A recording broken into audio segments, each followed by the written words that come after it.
from his studios in New York,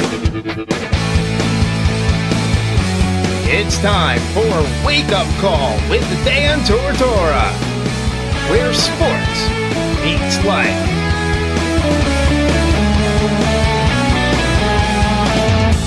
Here's your host, Dan Tortora. Welcome here to Wake Up Call with Dan Tortora on wakeupcalldt.com, your one-stop sports shop, and on mixlr.com/wakeupcalldt. Hope you're all doing well this morning and enjoying yourselves. If I sound a little bit different, it's because the allergy monster has jumped upon my back, but I am fighting it tooth and nail, and we did a good job with it last night. So shout out to Sleep It on My Stomach, Mucinex, and the grace of God, first and foremost, for helping me to feel better than I felt yesterday. So, if anybody else is fighting the allergy season like this boy is, I pray and I hope that you get better soon, and that we all beat this thing, and that it doesn't keep kicking us in the tail like it has been. So, however your day is going, whatever is going on, I hope that you have found some peace, and that your allergies are not keeping you down. Don't let that happen to you. So God bless always and forever. Hope you're having a good day this morning, and proud to be here with you, nasal and all, but hopefully, I definitely feel a lot better than I felt yesterday. So I just want to let you know we're fighting the good fight together, folks. We're making it happen. With that being said, we're on Wake Up Call with Dan Tortora on wakeupcalldt.com, your one-stop sports shop, and on mixlr.com/wakeupcalldt. We got a bunch of things I want to talk about this morning. And in order to make that happen, we have to hop into the morning menu. So let's get it going. Here on Wake Up Call with Dan Tortora, Monday through Friday from 9 a.m. to 11 a.m. Eastern Time. We like to start off the show by giving you our menu of topics. The morning menu, that is. Live now with the morning menu is Dan Tortora. Here in today's morning menu on Wake Up Call with Dan Tortora, we're going to start off the show with a conversation on the debacle that is the Toronto Raptors coaching. That is something we have to get to this morning. The Toronto Raptors have lost control. I don't know what is going on. I don't know what is happening right now, but the Toronto Raptors have, through this entire coaching process, made somewhat of a strange and confusing turn of events. We're going to talk about that in just a moment. And then at 9:30 a.m. Eastern Time, we're going to do what we always do here on a Thursday, and that is to speak with Katie Kolinski, who's going to be joining me. Katie Kolinski joining me from spending 7 years under Jim Boeheim on the Syracuse Orange men's basketball staff. She's going to join me at 9:30, as she always does, with the signature segment, Coaching with Class. Katie Kolinski will be on the show. We'll talk a little bit about what's going on in that world of basketball, and we may continue the conversations on a few things here with the Toronto Raptors and so on and so forth. And then at 10 a.m. to 11 a.m. Eastern Time, we're doing what we do now on Thursdays. We did a little flip-flop with Friday's show, so every single Thursday we will be featuring Fantasy Football Power Hour that you were used to on Fridays. We have it moved to Thursdays because Thursday Night Football, because it gives you an extra day to get fantasy advice, because it gives us more time to help you out with setting your fantasy roster, and you can download it, listen to it, share it with your friends, and have an extra day, because there's a game on Thursday, right? But you have Thursday, Friday, Saturday into Sunday to listen to the show now. And, it helps us be able to create more of a relationship with you by spending more time with you. You can listen live every Thursday from 10 a.m. to 11 a.m. Eastern Time to the Fantasy Football Power Hour.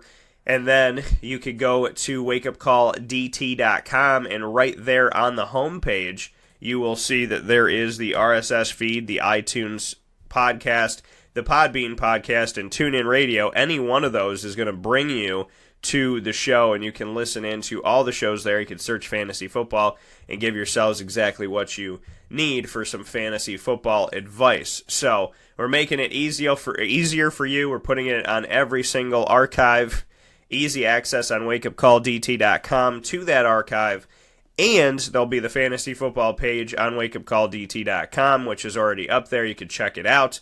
Obviously you can listen to us live every Thursday from 10 a.m. to 11 a.m. Eastern Time right here on mixlr.com/wakeupcalldt. So make sure that you're always connecting yourself with Wake Up Call with Dan Tortora and with your fantasy football advice. If you'd like to sign up for fantasy, as promised, I'll put a post up today during one of our fast breaks, and you can sign up to be in our fantasy football league. So do not fret. We will get you into fantasy football and get you all set. We already have a bunch of people that have signed up for our August drafts, and that sign up is open, obviously, so we'll let you know how to get in touch with us for that. With that being said, let's hop into the morning menu, and let's speak on this craziness that is the situation of the Toronto Raptors. Now, the Toronto Raptors, they made, here's the thing. The Toronto Raptors have made some interesting decisions. They decided to fire Nick Nurse. They decided, I'm looking at Nick Nurse's stuff right now. They decided to fire Dwayne Casey and hire Nick Nurse. Now, Nick Nurse has spent, as an assistant coach, all of his 5 seasons in the NBA with Dwayne Casey. Now, Dwayne Casey, while he was the head coach of the Raptors, after being an assistant to the Supersonics, the Timberwolves, and the Mavericks, he came to Toronto in 2011-2012. He won in 66 games that he coached that year. He didn't coach all 82. He went 23-43. The next year, he went 34-48. The next year, he went 48-34. Then 49-34. Then 56-26. Then took a small dip in 2016-17, 51-31, and then bounced back and went 59-23 in the regular season. So in his time with the Toronto Raptors, Dwayne Casey made the team better and better and better and better and better and better and better. Going from 23-34 to 48 to 49 to 56, and for all those playing a home game, that means you're raising those wins. Went down by 5 wins, then shot back up by 8, and had the most wins the Toronto Raptors have ever had in a regular season, 59. Most wins at home, 34. And first time ever they would be the number 1 seed in the Eastern Conference for the playoffs, and he got fired on the year that he was the coach of the year. So, it makes no sense. I don't get it. When you go by the numbers, Dwayne Casey is consistent. Consistently getting better. One season where he took a dip. Every other season, he's getting better.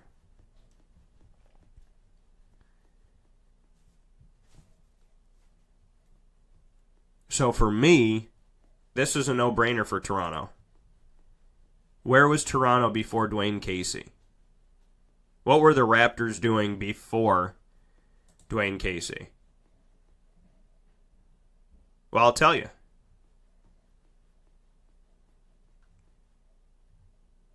It was ugly. It was gross. There was no playoffs going on. They were 22-60,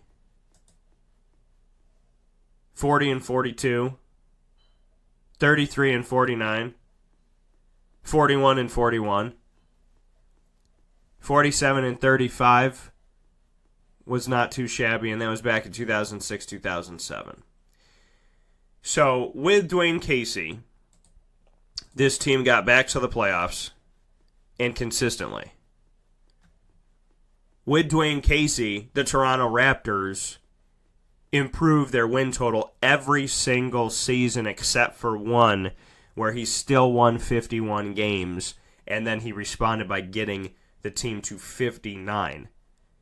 He set records with Toronto once again. For most wins at home, they were 34-7 at home. Most wins ever in a regular season, 59. First time ever the number 1 seed in the Eastern Conference. And he got fired. Seemingly because he can't beat LeBron James. Do you know who can beat LeBron James? Nobody in the East. Nobody in the East. Nobody beats LeBron James except for the Golden State Warriors. So if you get rid of your coach because of this issue of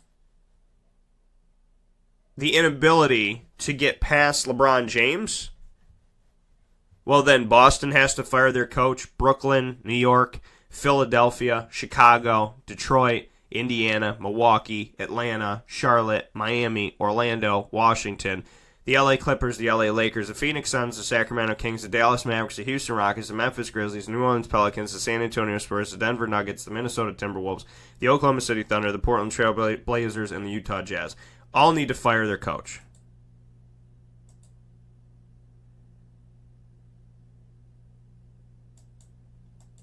There's only one team in America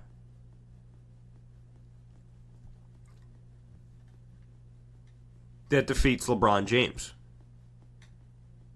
And that team is Golden State. So if your mile marker, if your get this or else, do this or else, then everybody should have fired all their coach. Every coach everywhere in America should have been fired. Because nobody's beating LeBron James. Except for Golden State. And if you want to just talk Eastern Conference, okay, fine. That's 16 teams. One of them is Cleveland. So 15 coaches needed to be fired last year because nobody could beat LeBron James. Boston is not firing their head coach. Okay? It's not going to happen.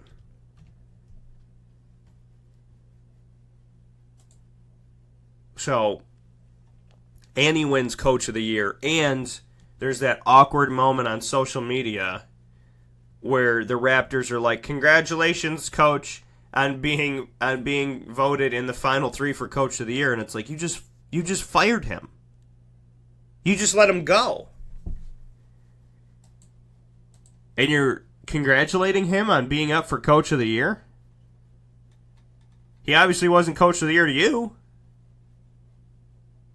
He wasn't that good in your eyes. And that's the craziness of this whole thing. Is that Dwayne Casey didn't do a damn thing wrong. Yet, here he is. The head coach of the Detroit Pistons, who got a massive opportunity to get a good coach in a situation that makes absolutely no sense. And who do the Raptors hire? Well, first and foremost, they waited forever.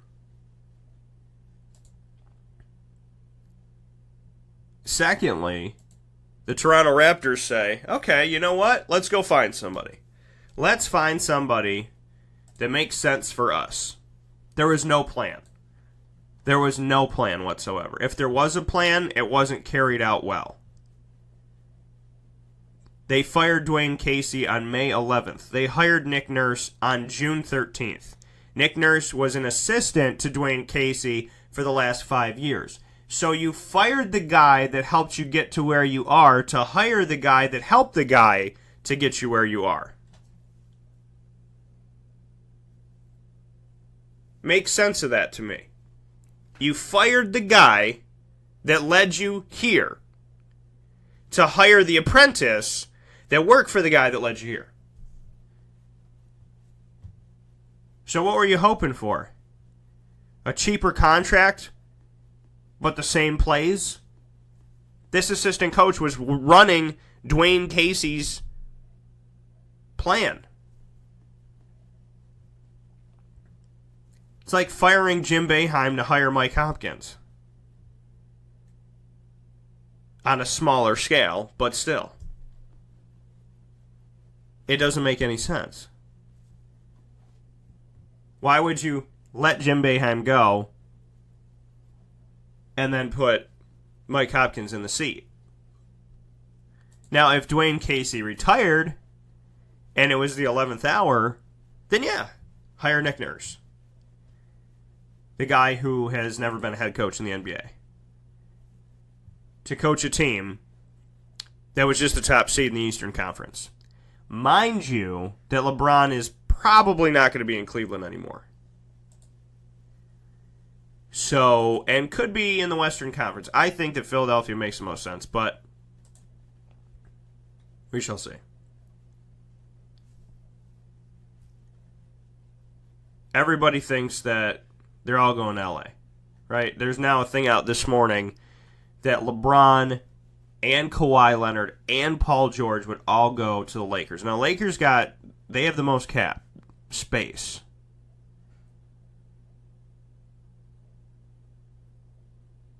But we look at this, okay, so financially, the Los Angeles Lakers can sign Paul George and LeBron James because they can make themselves unrestricted free agent if they decline their player option for the upcoming season.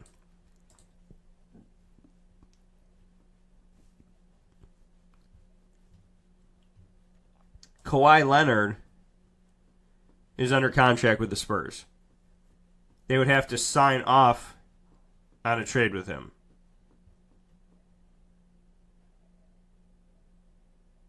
Now, Leonard is under the max salary, which for 2018-19 is $20.1 million a season, which is gross. But those are the numbers, folks. LeBron could be making 35.4, Paul George 30.3.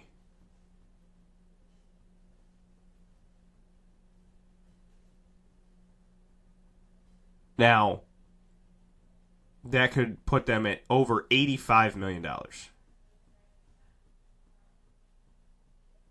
But everybody seems to think that this can happen. That the Lakers can pull this off, shed everything, and put it all together. If LeBron wants to go to California. In my opinion, he makes the most sense in Philadelphia. But if I'm playing in the NBA, I don't want LeBron to play with me. Because he sucks the life out of everybody around him. Yeah, okay, you get to hoist a trophy, but everybody gives all the credit to him. They don't talk about you at all. You're just a lackey. You're just a leech. You're just the guy that's on LeBron's back when he's galloping, through the derby, so to speak. And for me, it's like he's the whale and you're the crustacean that's on him. That's not how I want to experience the NBA. So yeah, if LeBron was on my team, I'd be like, you know what, LeBron, why don't you go somewhere else? Can you maybe go somewhere else? That'd be great. Because we don't need you here. And that's okay.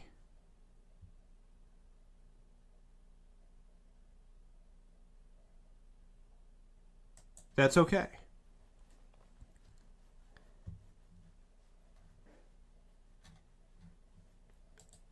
LeBron James, to me, is not the guy that I want on my team. Dan, how could you say that? He's one of the greatest ever.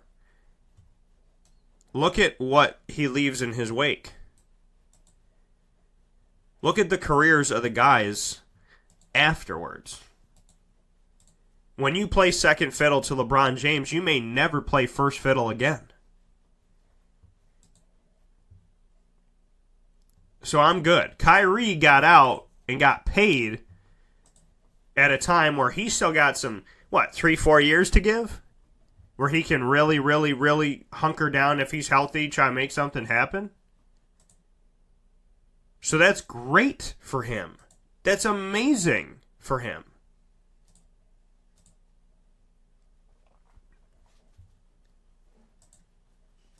But I'm not playing with LeBron James. Because I don't want to deal with it. I don't want to deal with the drama. I don't want to deal with getting screamed in my face. I don't want to deal with this whole we're teammates as long as we win approach, which is what it feels like. I want to play where there's a team, right? Kevin Durant, figure out a way to sign him. Everybody costs money, especially when you're winning championships. Everybody costs money. But they found a way to keep it together this long, so find a way to keep it together. And if worse comes to worst case scenario for Golden State, they've already won without Kevin Durant. We know that LeBron can carry a team. We know that LeBron can go wherever the hell he wants to go. But I wouldn't want to play with the guy. Because winning a championship, yeah, that's nice. That's wonderful. Winning a championship is great. But at what expense am I giving up who I am, how I play, and what I'm about for this one guy? That's a big no thank you for me. But back to Dwayne Casey. Speaking of this one guy, he gets fired. He gets let go. Signed up by the Pistons, which, shout out to the Pistons for being this smart. They were just outside of the playoffs last year. They were 39-43. Guess what, folks? Really good chance they're making the playoffs this coming season. 2018-19. He's going to a team that was a sniff away of going to the playoffs. 4 games out. They'll figure it out. They got Dwayne Casey. Again, to reiterate, every single season he was in Toronto, Toronto was better, except for one season where he dipped by 5 wins but stayed above 50 wins. Out of 82, mind you.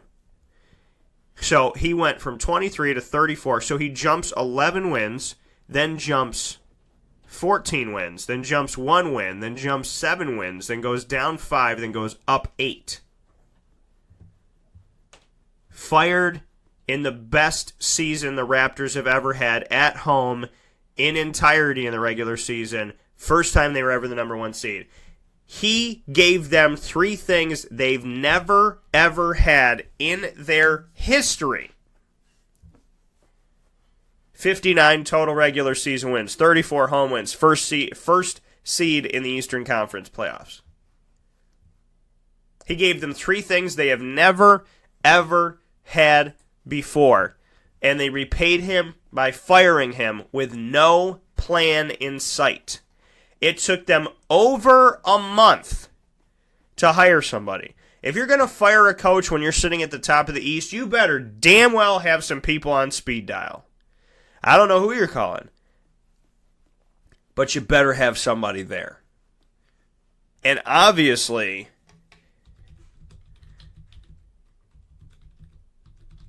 there was no plan. There was nobody that they had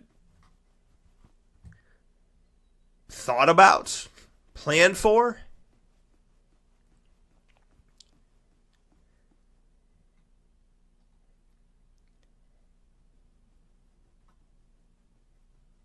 It's just funny to me that, yeah, this is a guy who knows the players, so that could be a good thing for Nick Nurse. Because he knows the guys already. He's worked with the guys for a while. He's been there with DeMar DeRozan. He's been there with Kyle Lowry. He's been there with Jonas Valanciunas. He's spent a couple seasons with Serge Ibaka. So he can have that connection with the players already, some continuity. That's great. But how do you fire the head coach who hired Nick Nurse and then hire Nick Nurse after Dwayne Casey brought you to where they brought you now? It makes absolutely positively no sense. It just goes to show that the Raptors had absolutely positively no plan in place. Because if Nick Nurse was the guy forever and a day, they would have fired Dwayne Casey and hired Nick Nurse. There's no point. He was the guy that was sitting there. He was sitting there. Okay? He was little bro to big bro Dwayne Casey. So you say, Dwayne, here's your pink slip. We'll see you later. If you know it's going to be Nick Nurse, you don't even have to spend a half a day. Bye, Dwayne. Here you go, Nick. Hey, Nick, don't go. Do us a favor. Don't go with Dwayne to Detroit. We're gonna make you our head coach. What was the plan? Did you make phone calls? Did everybody say no? What was the plan? Because right now it looks like a team that was sitting at the top of the East freaked out, and in a moment of irrational thinking, driven by emotion, fired their coach out of frustration of the consistency of their losing to LeBron James. And now it got you a cheaper coach who's been there, who doesn't have the leadership of Dwayne Casey anymore. And you know what? For Toronto's sake, I hope Nick Nurse is the best coach they've ever had in the history of their entire franchise from 1995 to now. And I'm not ripping Nick Nurse at all. This has nothing to do with Nick Nurse. This has everything to do with Toronto firing a coach seemingly because he could not defeat LeBron James, which the only coach that has is Steve Kerr in recent history. So, nobody in the East is beating LeBron James up to this point. So this is where we stand. Firing Dwayne Casey after all of this success, and even if you scratch out everything that they did this season in setting records and doing this, that, and the other thing, like I said, look at every season he had and look at how they did what they did. Look at how from 2011 to 2012 all the way to 2017-18, what he did in 7 seasons in Toronto took them from a team that won 34.8% of the time to a team that won 72% of the time. And you tell me that that coach isn't worth it? I'm going to tell you something real. This wasn't about firing Dwayne Casey. They should have gave him a damn raise after what he's done in 7 years. But instead, Toronto lets him go to Detroit, which means that they'll have to go up against him, which means that Detroit will be in the playoffs probably, and Toronto will probably have to face off against their old coach who knows exactly how his players play, and they just gave a gold piece, a blue chip, something very important to the other side. They just gave their opponent in the East a leg up. It baffles me. It baffles me. They have Damon Stoudemire. They have Vince Carter. They have Tracy McGrady. None of these superstars stay there. And you have a coach who is there and growing and blossoming. And like we said, I don't know everything that happened in the background. But this is the first great thing they've had in what seems like forever in Toronto. And you let him go to hire his assistant coach. Sit and let that marinate because it doesn't make sense. We'll take a step aside. We'll come back with Katie Kolinski. This is a wake-up call. Fast break. Carvel DeWitt, it's what happy tastes like. Do you know why? Because we make ice cream. Creamy, rich, flavorful ice cream. Not yogurt or iced milk like some of our competitors. Ice cream. Fresh, by hand, daily. For the calorie conscious, we have something new for you. Our new Carvelite. Same great flavor, creaminess, and texture of our regular ice cream with only 35 calories an ounce. So whether you want an ice cream cake, flying saucer, dasher, carvalanche, hard or soft ice cream, we will satisfy your craving with our fresh, handmade regular or new Carvelite ice cream. Carvel DeWitt. It's what happy tastes like. Clothing that will change with you without you having to change. DreissigLady.com, DREISSIG Lady.com. With the Bamboo line Relax Fit clothing as well as the Athletic Fit clothing, DreisigLady.com is fit for any woman, any time of the day, anywhere. Whatever you're doing, whatever your day commands of you, command yourself to feel comfortable in Dreisig Lady Apparel. DREISSIG Lady.com. For all the women out there, Feel good in what you're wearing. And don't feel like you have to constantly change throughout the day. Whether you're a stay-at-home mom, a business owner, going for a jog, going for a meeting, or just relaxing at home, DreisigLady.com is the right fit for you. DREISSIG Lady.com.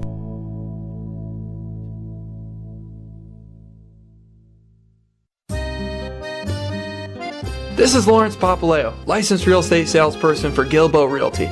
Call our home office at 315-752-9513, or better yet, call or text me directly at 315-748-2524.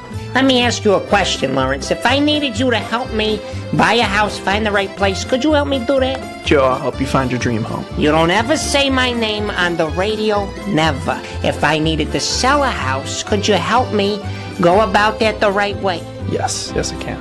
How do they get a hold of you? Call me directly at 315-748-2524.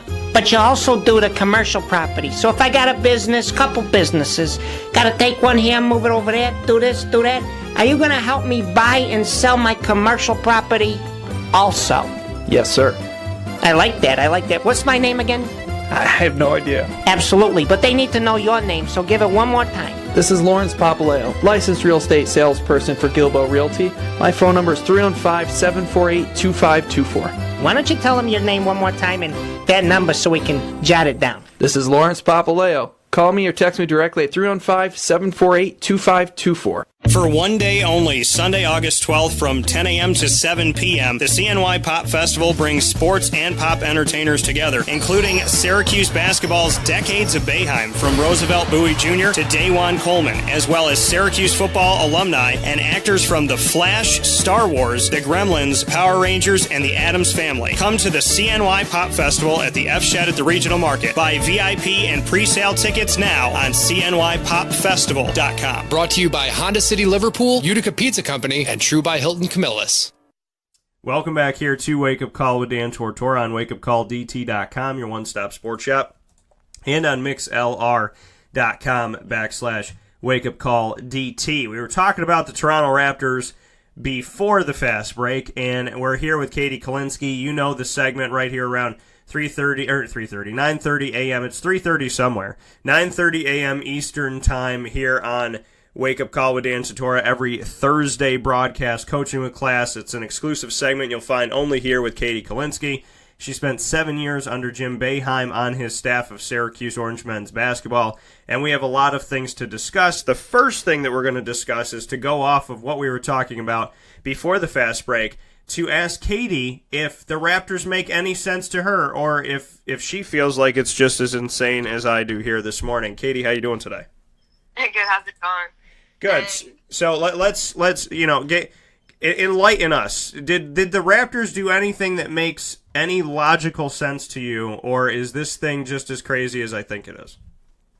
Yeah, I'm not sure what's going on. I guess they just wanted a cop out of why they can't beat LeBron, and they decided to go for their head coach that basically was the coach of the year, who had the most wins in the season, who got the number one seed in the East, and they decided that it was time to let him go for someone who was already on his staff. I mean, I'm not sure what the reasoning was, so it'll be interesting to see how it all pays off, especially if LeBron doesn't go back to Cleveland. And if LeBron does go to the West, I'm definitely interested to see what their decision was and why they did it, because he was basically the reason they couldn't move forward, and he might not even be there anymore. Yeah, and that's the thing that, it's always that knee-jerk reaction, right? That fear, that frustration. But even going through Dwayne Casey's success at Toronto in general, and this is something that I talked about before the break, was the fact that every season he was in Toronto from 2011-12 all the way to this past season, the wins went up except for 1 year, but he still stayed above 50 that year. He took a team that was 34.8% winning percentage in his first season to 72% this season in the regular season. His team has not dipped under a 58.5% winning percentage in the last 4 years, and in the last 5 years. And in the last 3 years, they have a 62% winning percentage or better, 63% in 15, 16, 72. this year. He brought them back to the playoffs, back to prominence, to places they've never been before, and yet he was not worthy of keeping his job. And I'm just trying to wrap my head around that this morning. I think it goes back to what we talked about is they just needed one more player in Toronto. I don't think it had anything to do with coaching. All management had to do was just bring in another scorer that we talked about, and they were fine. And instead of figuring out ways how to bring in players, they decided to just fire their coach. And it's just you wonder too how much their all-stars had to do with it. Maybe they said behind the scenes that they were ready for a change, and it just seems like a cop out from them too. Then so. I'm not sure who the problem came from. So someone had an issue, and they decided that it was time for a new coaching change, even though, like you said, he changed the whole team. Yeah, I mean, that's the thing, is he did so much for this squad. When he came to Toronto, Toronto was a laughingstock. Toronto was a joke. And he helped them get to a place where they're back in the play. I mean, if you're in the playoffs and you're the number one seed, and the worst case scenario for you is that you can't beat LeBron James, as I said before, nobody in the Eastern Conference could beat LeBron James. So if we're going to talk about 16 teams, take Cleveland out of it, because obviously that's where he is, you got to fire 15 coaches every single year. It's not just Toronto. Everybody's got to fire their coach. If that's the litmus test, if you can't beat LeBron equals you get fired, then everybody gets fired every single year. Nobody keeps a consistent coach, and we move forward. This LeBron factor, though, I mean, he's one of the greatest players of all time, and he is somebody who can carry a team on his back, as we know. So, like you said, they look to the coach, which is kind of a cop-out, kind of a scapegoat thing, but look at the roster, Katie. Do you think that they have, and I don't want to load this question by giving my thoughts, I'll give mine after. Do you think that Toronto has enough, or are they missing pieces? And if they're missing pieces, what do you think they're missing? Yeah, I definitely think they need another, it's kind of, at the end of the day, you look at Golden State, and they have 4 guys that are incredible players. And then you look at Houston, who is like James Harden and Chris Paul, and they have a ton of pieces around them that can play. I think that's what Toronto's missing, because at the end of the day, I don't think their 2 guys are enough. I think they need one more. I don't know if it's another superstar. I don't know if it's like a Kevin Love type player that comes in with them, who's a veteran that can kind of, score and do the little things, or, maybe they look for, I don't know, what are their drafts looking like this year? What picks do they have? They have none, because as in other drafts, they have traded their picks away. Oh, well, that's not good. Yeah, they definitely got to bring in either a free agent or, try to trade someone in. I don't, like I said, it could be like a Kevin Love type player. I don't think LeBron would sign in Toronto. So I think they're going to have to look elsewhere, and they definitely need another piece to that puzzle. I don't know if it's another all-star or another just, solid player that's been a veteran in the league that can kind of help the locker room, but they definitely need to bring in, I think, another scorer, at least, or even a three-point shooter that can kind of spread them out a little bit more. So we'll see what they decide to do in free agency. But I don't think you can get a new coach, but unless they bring in another player, I don't think it's really going to matter at this point. Speaking here with Katie Kolinski inside of our signature segment, Coaching with Class, every Thursday on Wake Up Call with Dan Tortora at 9:30 a.m. Eastern Time. I want to take a look at who's available right now as far as, the best that's out there, and just to make this argument. I'm going to name off a bunch of players, and then I'll throw it to you, Katie, as far as who you think is reasonable to get there. So Kevin Durant, J.J. Redick, Chris Paul, Brook Lopez, Kentavious Caldwell-Pope, who, by the way, was a Summer League star. They got him money in Detroit. They got him money in L.A., and that man just made $17 million, and that is a true success story of never giving up on your dreams. DeMarcus Cousins, Tony Parker's 105 years old, so I wouldn't imagine that would be good. Derek Favors, Amir Johnson used to be in Toronto.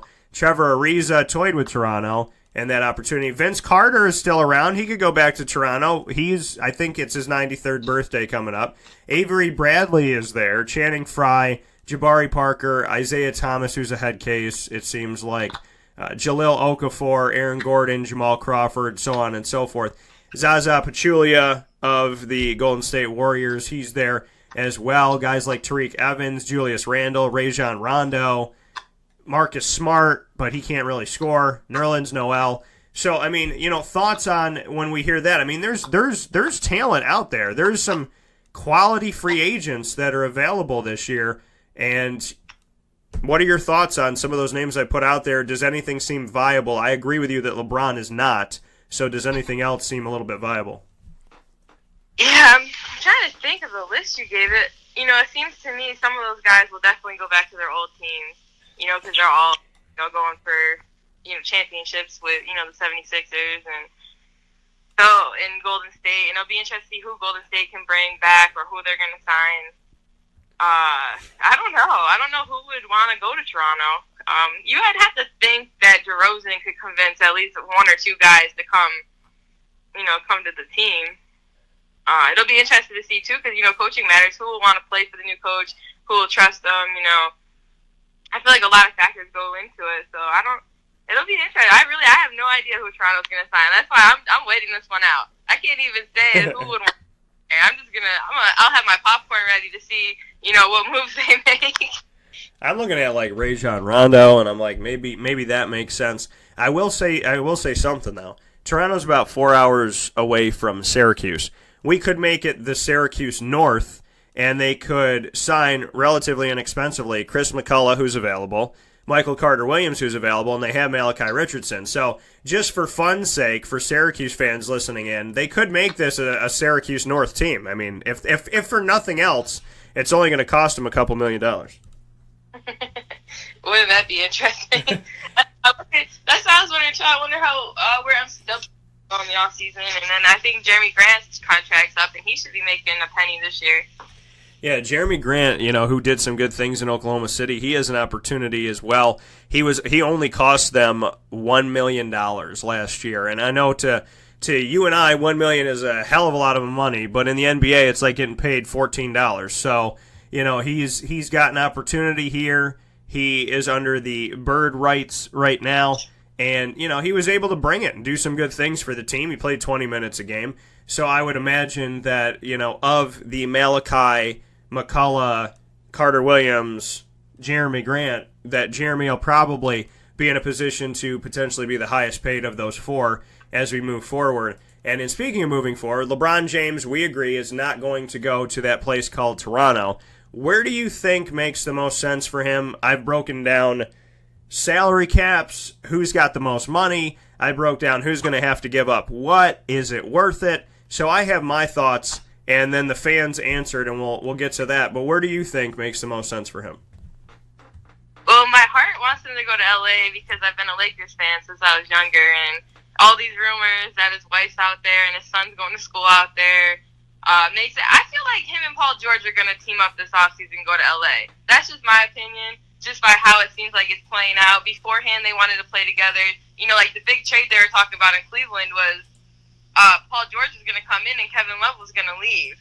So by hearing that, you would think that the reason Paul George was going to go there is because of LeBron. LeBron kind of, to me, runs everything that's going on. So I think him and Paul George want to play together, and I think it's going to be out in LA because they can sign two guys, and they have the young talent to do it too. So we'll see. It would be cool to see him play for the 76ers because, having him in Philly would just be a great, story all season just to see how they all play together with their young core. Ben Simmons and LeBron teaming up together would be pretty cool with Embiid. And then they have a good shooter in Redick. He is still there. And then Houston, I think if he goes to Houston, I think they definitely win a championship. I think it's no question. So any of those teams, it would just be fun to watch. To me, it would not be fun to watch him go back to Cleveland because that team right now is just a mess. That's the one team I do not want him to go back to because I feel like they hit their course a little bit. They have some things to figure out, and if he goes back to Cleveland, they need to bring in someone different or another player because they can't win with just LeBron.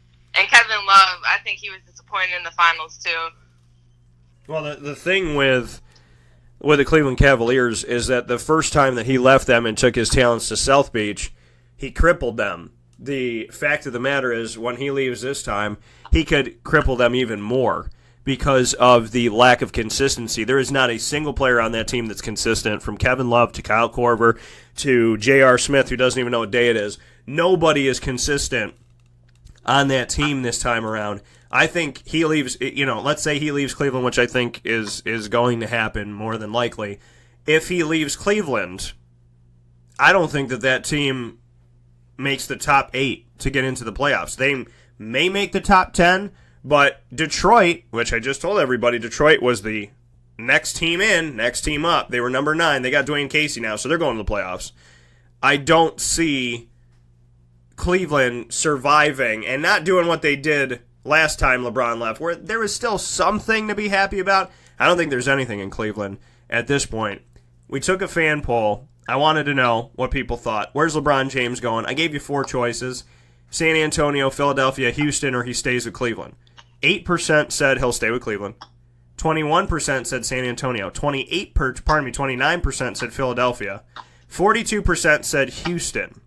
42% said he not only wants to beat the Warriors, he wants to beat them in the Western Conference and don't even let them get to the NBA Finals, don't even let them taste the NBA Finals. Now, if he goes to Houston, though, they got to sign and trade. They got to move some pieces. They're going to lose some stuff. LA can make this happen without really having to lose anything. They just shed the contracts of the free agents that they have, and LA can make this thing work.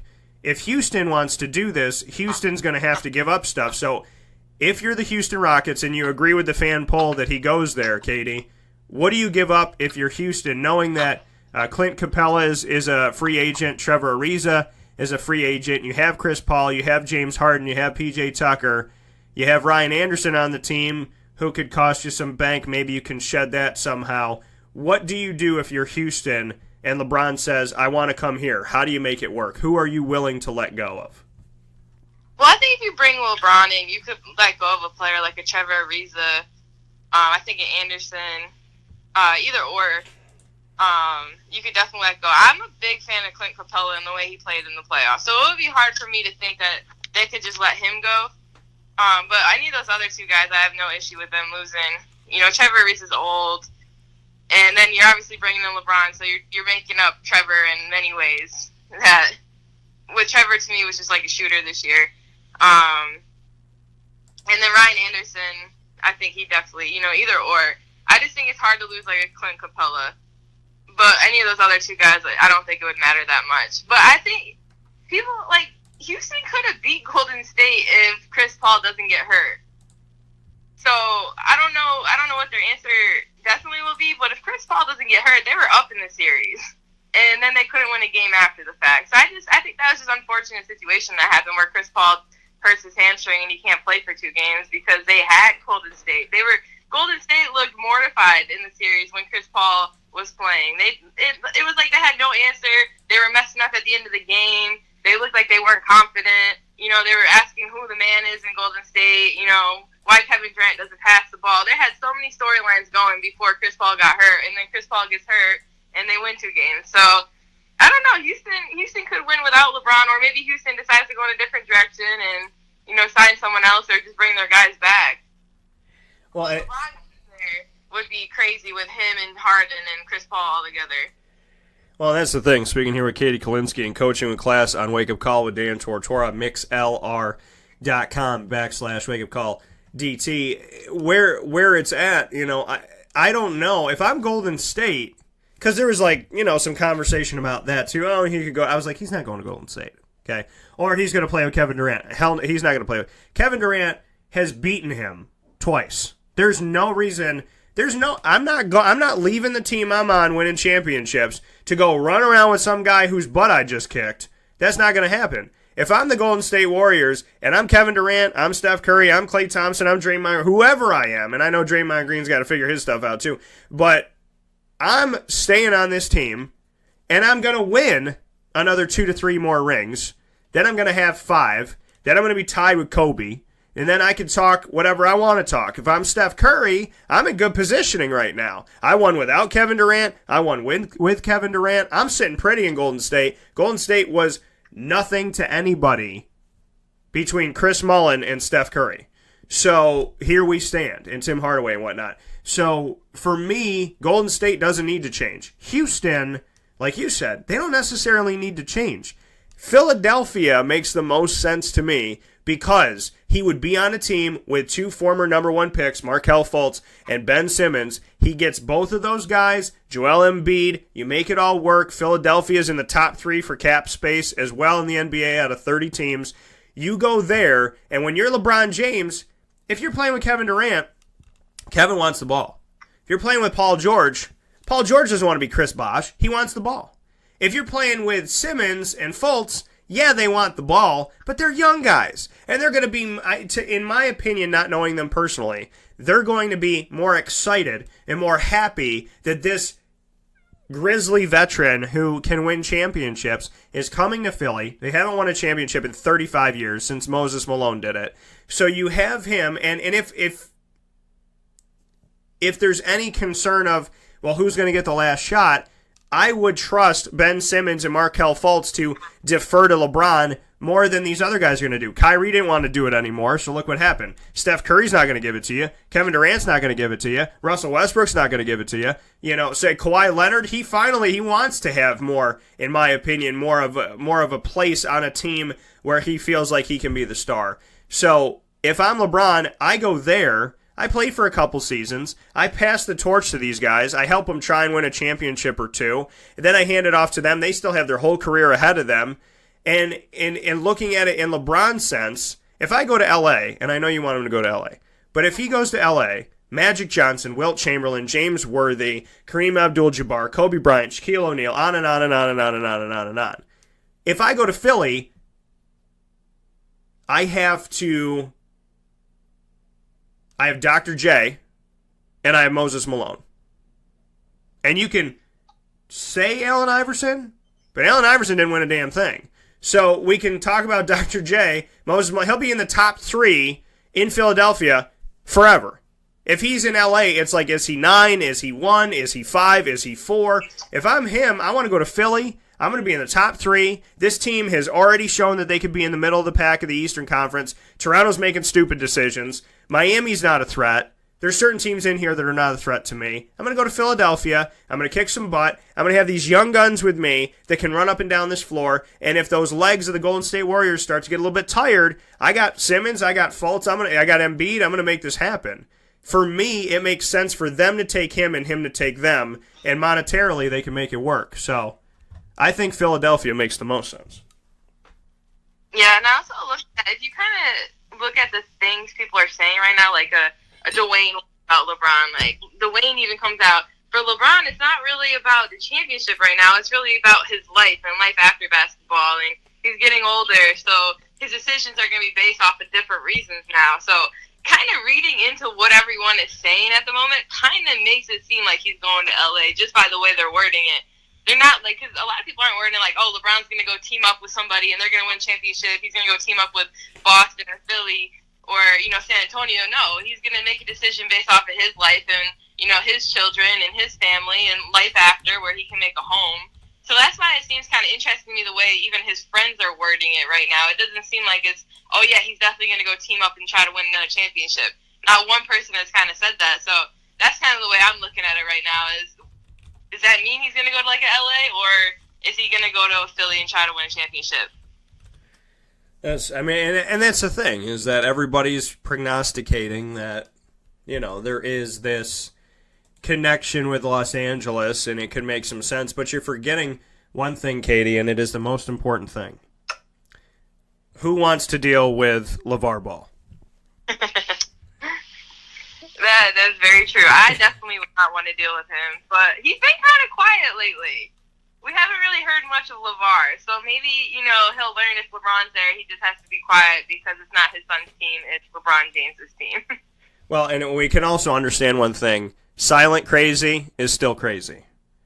So, with that being said, Katie, anything else on your mind to wrap up today's edition of Coaching with Class? I know we've spoken about LeBron and about Toronto's woes with their coaches, but is there anything else that's been kind of shaken up in the NBA or WNBA that's been on your mind this week that you want to get to? Because I know that you're always, paying attention to different things and what's happening. So is there something that's kind of been on your brain, either with free agency or the WNBA at this point? You know what? I'm just looking forward to free agency and just seeing where everyone ends up. It's the fun time of year to kind of see how everything shakes up a little bit. So even though we can't watch basketball on the men's side, we definitely can see where the free agents end up. And I also urge people to watch WNBA games because they are fun to watch. I've been watching them the last month, and I've enjoyed it a lot. And just seeing, if you watch the WNBA game, the way they run their offense, the way they play defense, everything is high level. They're high level basketball players, and if you like basketball, then you can watch any type of basketball. I was saying yesterday I could go into a 6th grade gym and watch basketball and love it because basketball is basketball. So I encourage people to support women because they work as hard as anyone does. So that's kind of the message I have. Absolutely, and that message should be rung true to everybody here. If you're a fan of basketball, and I'm the same way as you, if there's a bunch of 3-year-olds playing in a park, I'm like, whatever, let's see who wins. I want to see if this guy can dribble behind his back. What can that, that girl's a big shooter. I mean, I remember doing a camp, and I had all these little boys, and I had one little girl, and nobody would pass her the ball. And I blew my whistle, and I said, every time you go down the court and you don't, because she was wide open, I was like, every time you go down the court and you don't pass her the ball, I'm blowing the whistle and we're stopping the game. And I will stop this game 100 times until you give her the ball. And, so for me, I love it. I love seeing it. And I don't think that we should live in a society in 2018 where I should say, hey guys, can you maybe support the women's game a little bit? I mean, we could support the college side of it and people love what Gino Auriemma does, but, those players move on to the WNBA and they do some pretty fantastic things from there. So I think that's definitely worth the conversation and worth your time. And the last thing for you, Katie, is, now that Tyus is back, can you apply for an extra year? Can you get an NCAA waiver and come back? I wish I could, but I think my time is up. But I've had the opportunity the last couple of weeks to actually work out Coach's daughter, Sissy. So that's been, it's been fun for me to see her progress, because she's going to Rochester next year. And, I've been around the Mellow every day, kind of seeing everyone work out and, do their thing. So it's been fun to watch. I think it's going to be a really exciting team. The focus of the team is already there. Everyone knows it could be pretty special. So I think, it'll be fun watching. It'll be weird watching the games on TV next year instead of on the bench. But, it's still going to be really exciting because they'll be a special team to watch and one to remember for sure. So even though I can't be there, I'm still going to be their biggest fan. That coming from Katie Kolinski in our signature segment, Coaching with Class. Katie, as always, I appreciate it. Appreciate your time. And, you get to work out with some of the best of them. And like you said, Coach's daughter right now, you had Brianna Stewart that came back. And obviously, I believe Kayla Alexander and, the Syracuse women's basketball alumni coming back too. So keep doing what you're doing. Keep enjoying it. You got some great stories to tell. And next week we should talk about that, what it's like to have Coach's daughter in the gym and what you took away from her. So maybe we'll go to that next week. For sure. All right, take care. Have a good day. Bye.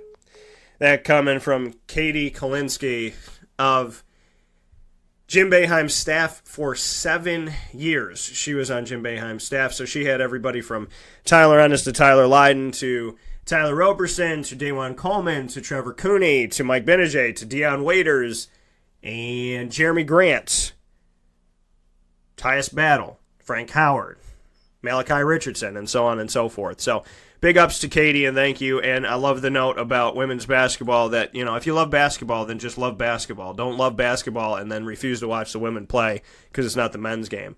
In all honesty, folks, you can learn a lot from watching the women play. When I was at Marywood University and I created the show MU Courtside, which was our live coverage simultaneous on radio and TV of the men's and women's basketball teams there for the NCAA, I had the blessing of covering both teams and a lot of times doubleheaders. And I will tell you this with utter certainty. The men's team, fun to watch. The women's team, they were damn good. And a lot of the time in my time at Marywood from 2003 to 2007, they were better than the men's team.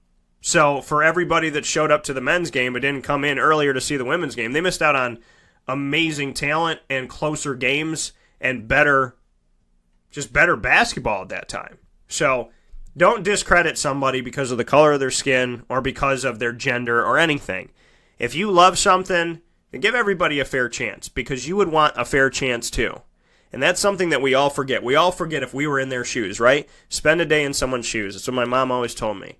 You don't know what anybody else is going through, and you don't know what life is like on the other side of things. And if you, who refuses to watch the WNBA, who hates the WNBA and believes it's a sham, whatever, if you were a woman, if God snapped his fingers and all of a sudden you were a woman and nobody wanted to support you playing basketball and you're scoring 30 points a game because you're a woman, your attitude would change real quick. So before God snaps his fingers, change your attitude and give women's basketball the opportunity that it fairly has earned.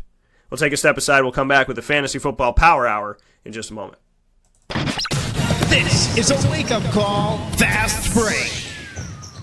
For one day only, Sunday, August 12th from 10 a.m. to 7 p.m., the CNY Pop Festival brings sports and pop entertainers together, including Syracuse basketball's Decades of Boeheim, from Roosevelt Bowie Jr. to Dajuan Coleman, as well as Syracuse football alumni and actors from The Flash, Star Wars, The Gremlins, Power Rangers, and The Addams Family. Come to the CNY Pop Festival at the F Shed at the Regional Market. Buy VIP and pre-sale tickets now on CNYPopFestival.com. Brought to you by Honda City Liverpool, Utica Pizza Company, and True by Hilton Camillus.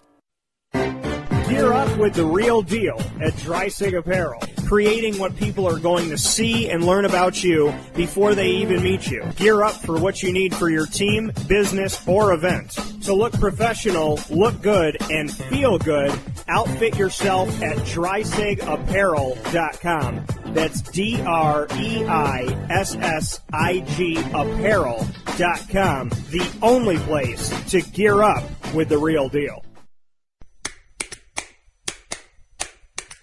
What's the universal language of a fan? Clapping your hands. With Fan Hands, the ultimate sports fan accessory, find your team color, slip them on, and start cheering on your favorite team with 11 different colors, always in stock on fanhands.com, where you'll find the ultimate sports fan accessory. Real fans wear Fan Hands. Utica Pizza Company spells family. Your family, my family, their family. The recipes that they have shared with each other throughout the years and have now been so gracious to share them with us. I can sit here and talk with you about all the great things that are on the menu, but we'd be here forever. So let me say this. Utica Pizza Company is second to none. And now you can bring it home with you and you can dine in the restaurant. UticaPizzaCompany.com will give you all the information that you need. And let me say, these Utica greens, they're the best. Utica Pizza Company. Call them and place your order at 315-214-3060. That's 315-214-3060. Families break bread at Utica Pizza Company. Welcome back here to Wake Up Call with Dan Tortora on wakeupcalldt.com, your one-stop sports shop, and on mixlr.com/wakeupcalldt. That is the live feed. You want to become a member of that. It is free to do so, folks, so get yourself onto mixlr.com/wakeupcalldt. Become a member. It takes you just a couple seconds, and the two great things about being a member is that you get to chat with us in the live chat room, and so if you have questions on your fantasy team and the Fantasy Football Power Hour and so much more, you can shoot that over to us while we're talking live with Mike Sofka of Hall of Fame FantasyFootball.com, and you can also be emailed every single time the show goes live. So you'll never miss a live show again, never miss a live broadcast, because your email will literally alert you and say, Wake Up Call is live. You open the email, click to listen. That's all you have to do. You open your email, you click to listen. They say on the internet you should be 3 clicks, we're 2. So we make it very, very easy for our members, so make sure you become one today. When I tell you it's free, it's actually free. It's not kind of free, it's totally free.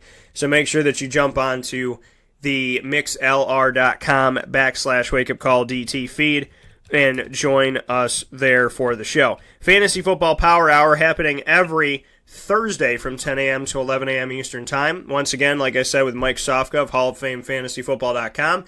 You can head there to get a plethora of opportunities to help your fantasy team. There's one as low as $5, and there's also numerous other opportunities to have Mike run your team, go to your draft, help you out in so many different ways to get you to a place of prominence in fantasy football, and we appreciate him doing that. This hour is brought to you by the Wildcat Sports Pub, the hub of our fantasy football drafts every single year with the Wake Up Call Fantasy Football Challenge. With all that being said, Mr. Mike Sofka, how are you doing today?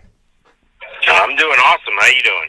I'm doing very well. And Mike, first and foremost, for you, we were talking about this off the air a little bit, so before we hop into going division by division, and for those of you that know, last week we did the AFC North, broke down fantasy football information for all 4 teams.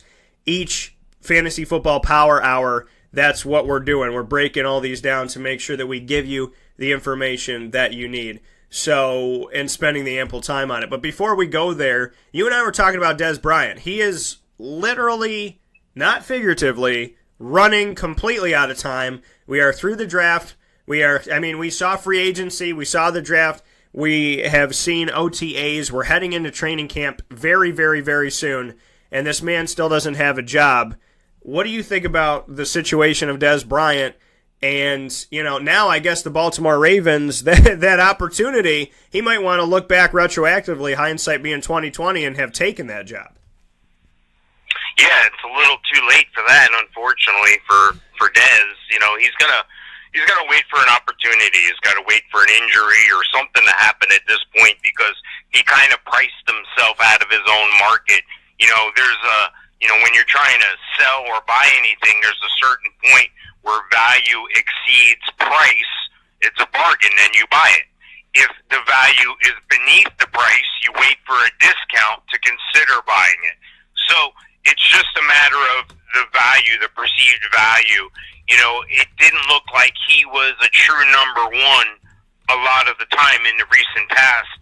And it didn't look like he was the type guy who was a rah-rah guy, a lead the locker room guy. He's kind of that prima donna, selfish type wide receiver that we've seen time and time again. I've often said to friends and people I'm discussing things with that, the wide receivers are definitely the group of guys collectively, not everyone. I know I'm painting this with a very broad brush, but collectively, they're the guys on the field that think the most of themselves. They're the guys that are better than a lot of other people. And a lot of times they are. I'm not going to kid you. Wide receivers are among some of the premier athletes in the NFL as far as speed, athletic ability to jump and catch and so forth. But if that don't transition to the field and you still think you're that much better, God bless you, but you're not. And, the NFL is a business first. From the fan side, our perspective, our perception of the thing is that, it's a game. And these guys should be lucky to be getting paid for a game. Well, from Dez's side, that's true. He ought to feel lucky for getting paid to play a game. But at the same time, the NFL is a business. And again, if the value doesn't exceed the price, he's going to go unsold or sit on the shelf forever. So he needs something to change. Either he needs to change his outlook, he needs to take a step back, he needs to realize he may go somewhere as a number 2 or a 1A instead of the 1. He needs to realize that he may not get all the money. If I was Dez Bryant at this point, I would find the right situation, and it's going to take time at this point. It's not going to happen tonight or tomorrow. But what he needs to do is sit back, and then he needs to hope for a 1-year deal somewhere. And that's going to be a proving ground year. That's going to be a year where he can show, hey, I'm still in the game. Hey, I can still be a number 1. Hey, I can still be a star in this league, and I demand star money. And until he does that, he's going to be sitting on the shelf. Yeah, and that's the thing is that, he's in a place right now where obviously there's something that people don't like because, there's a reason why the Cleveland Browns passed on Johnny Manziel the first time around, and then everybody else passed on him until he dropped into the 20s.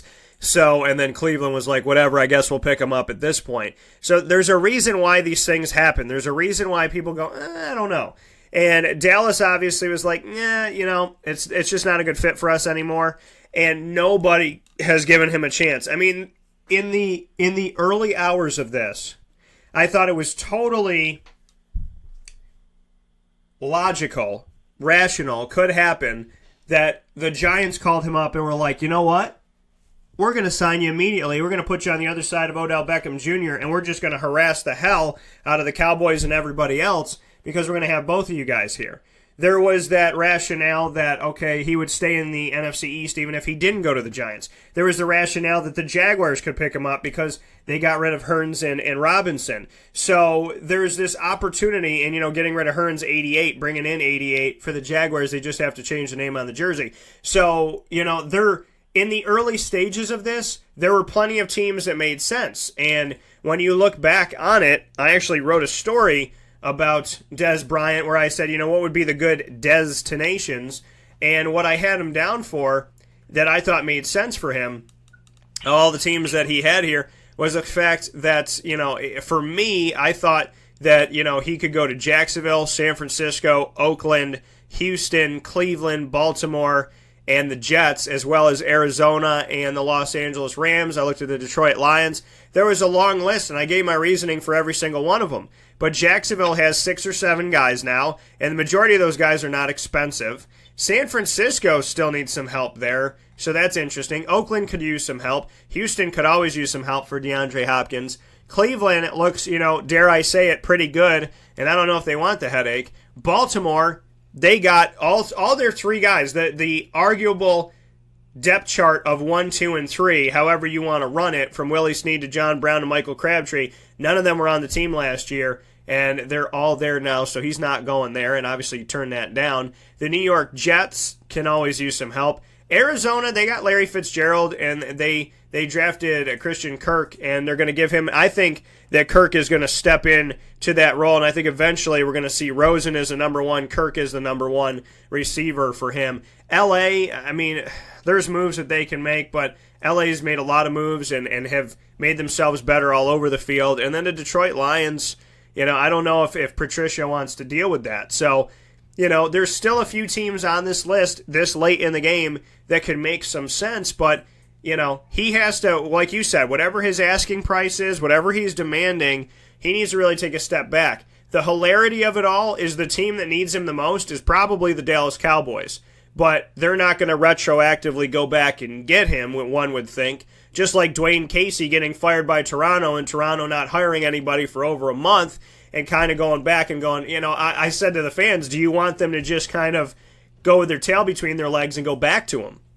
And a lot of fans were like, yeah, I hope they do, because why did they fire the guy? So, it's funny how Dallas needs him and he needs Dallas, but nobody wants to pick this guy up right now. And I think that we're heading toward training camp, like you said, Mike, without an injury. Is Dez Bryant going to be on a football team this year?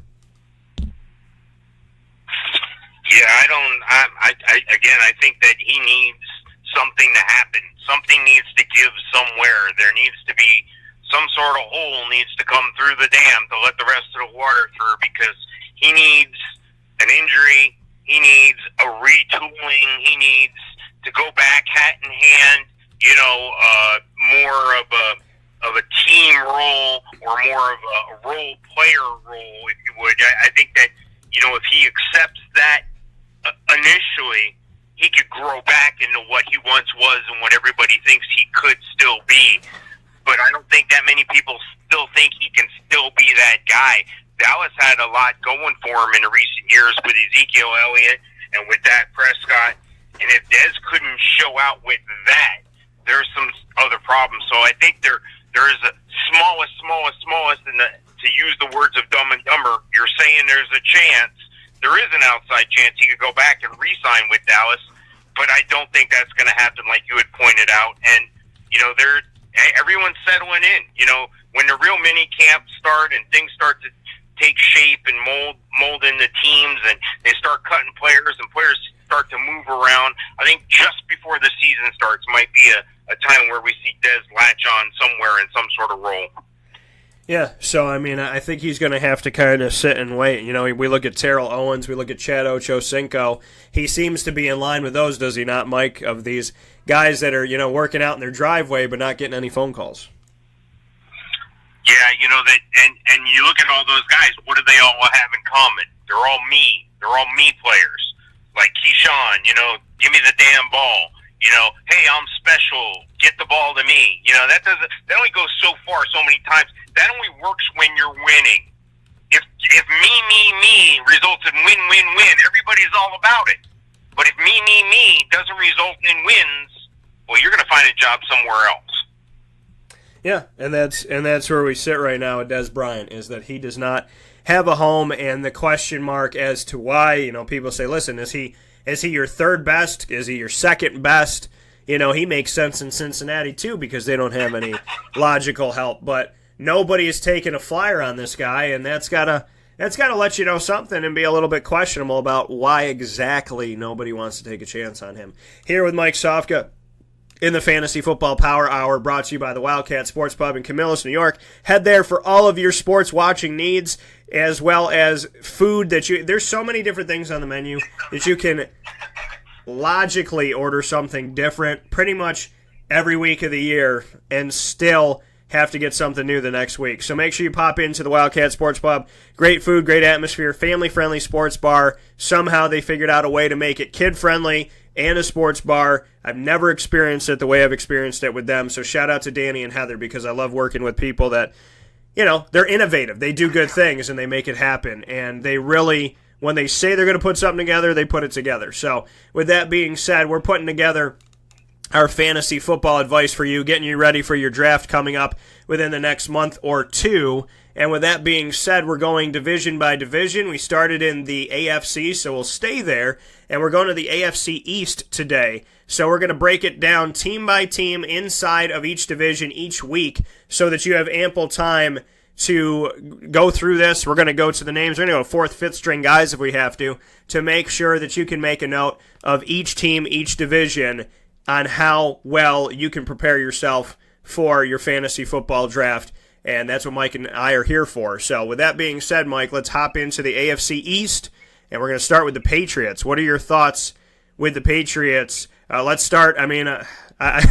Some teams it feels weird to say this because of who's there, but let's start with the quarterback situation. Your thoughts on fantasy value for New England? Yeah, I think that you're going to do well if you have a few key elements from the Patriots in your fantasy lineups on your roster.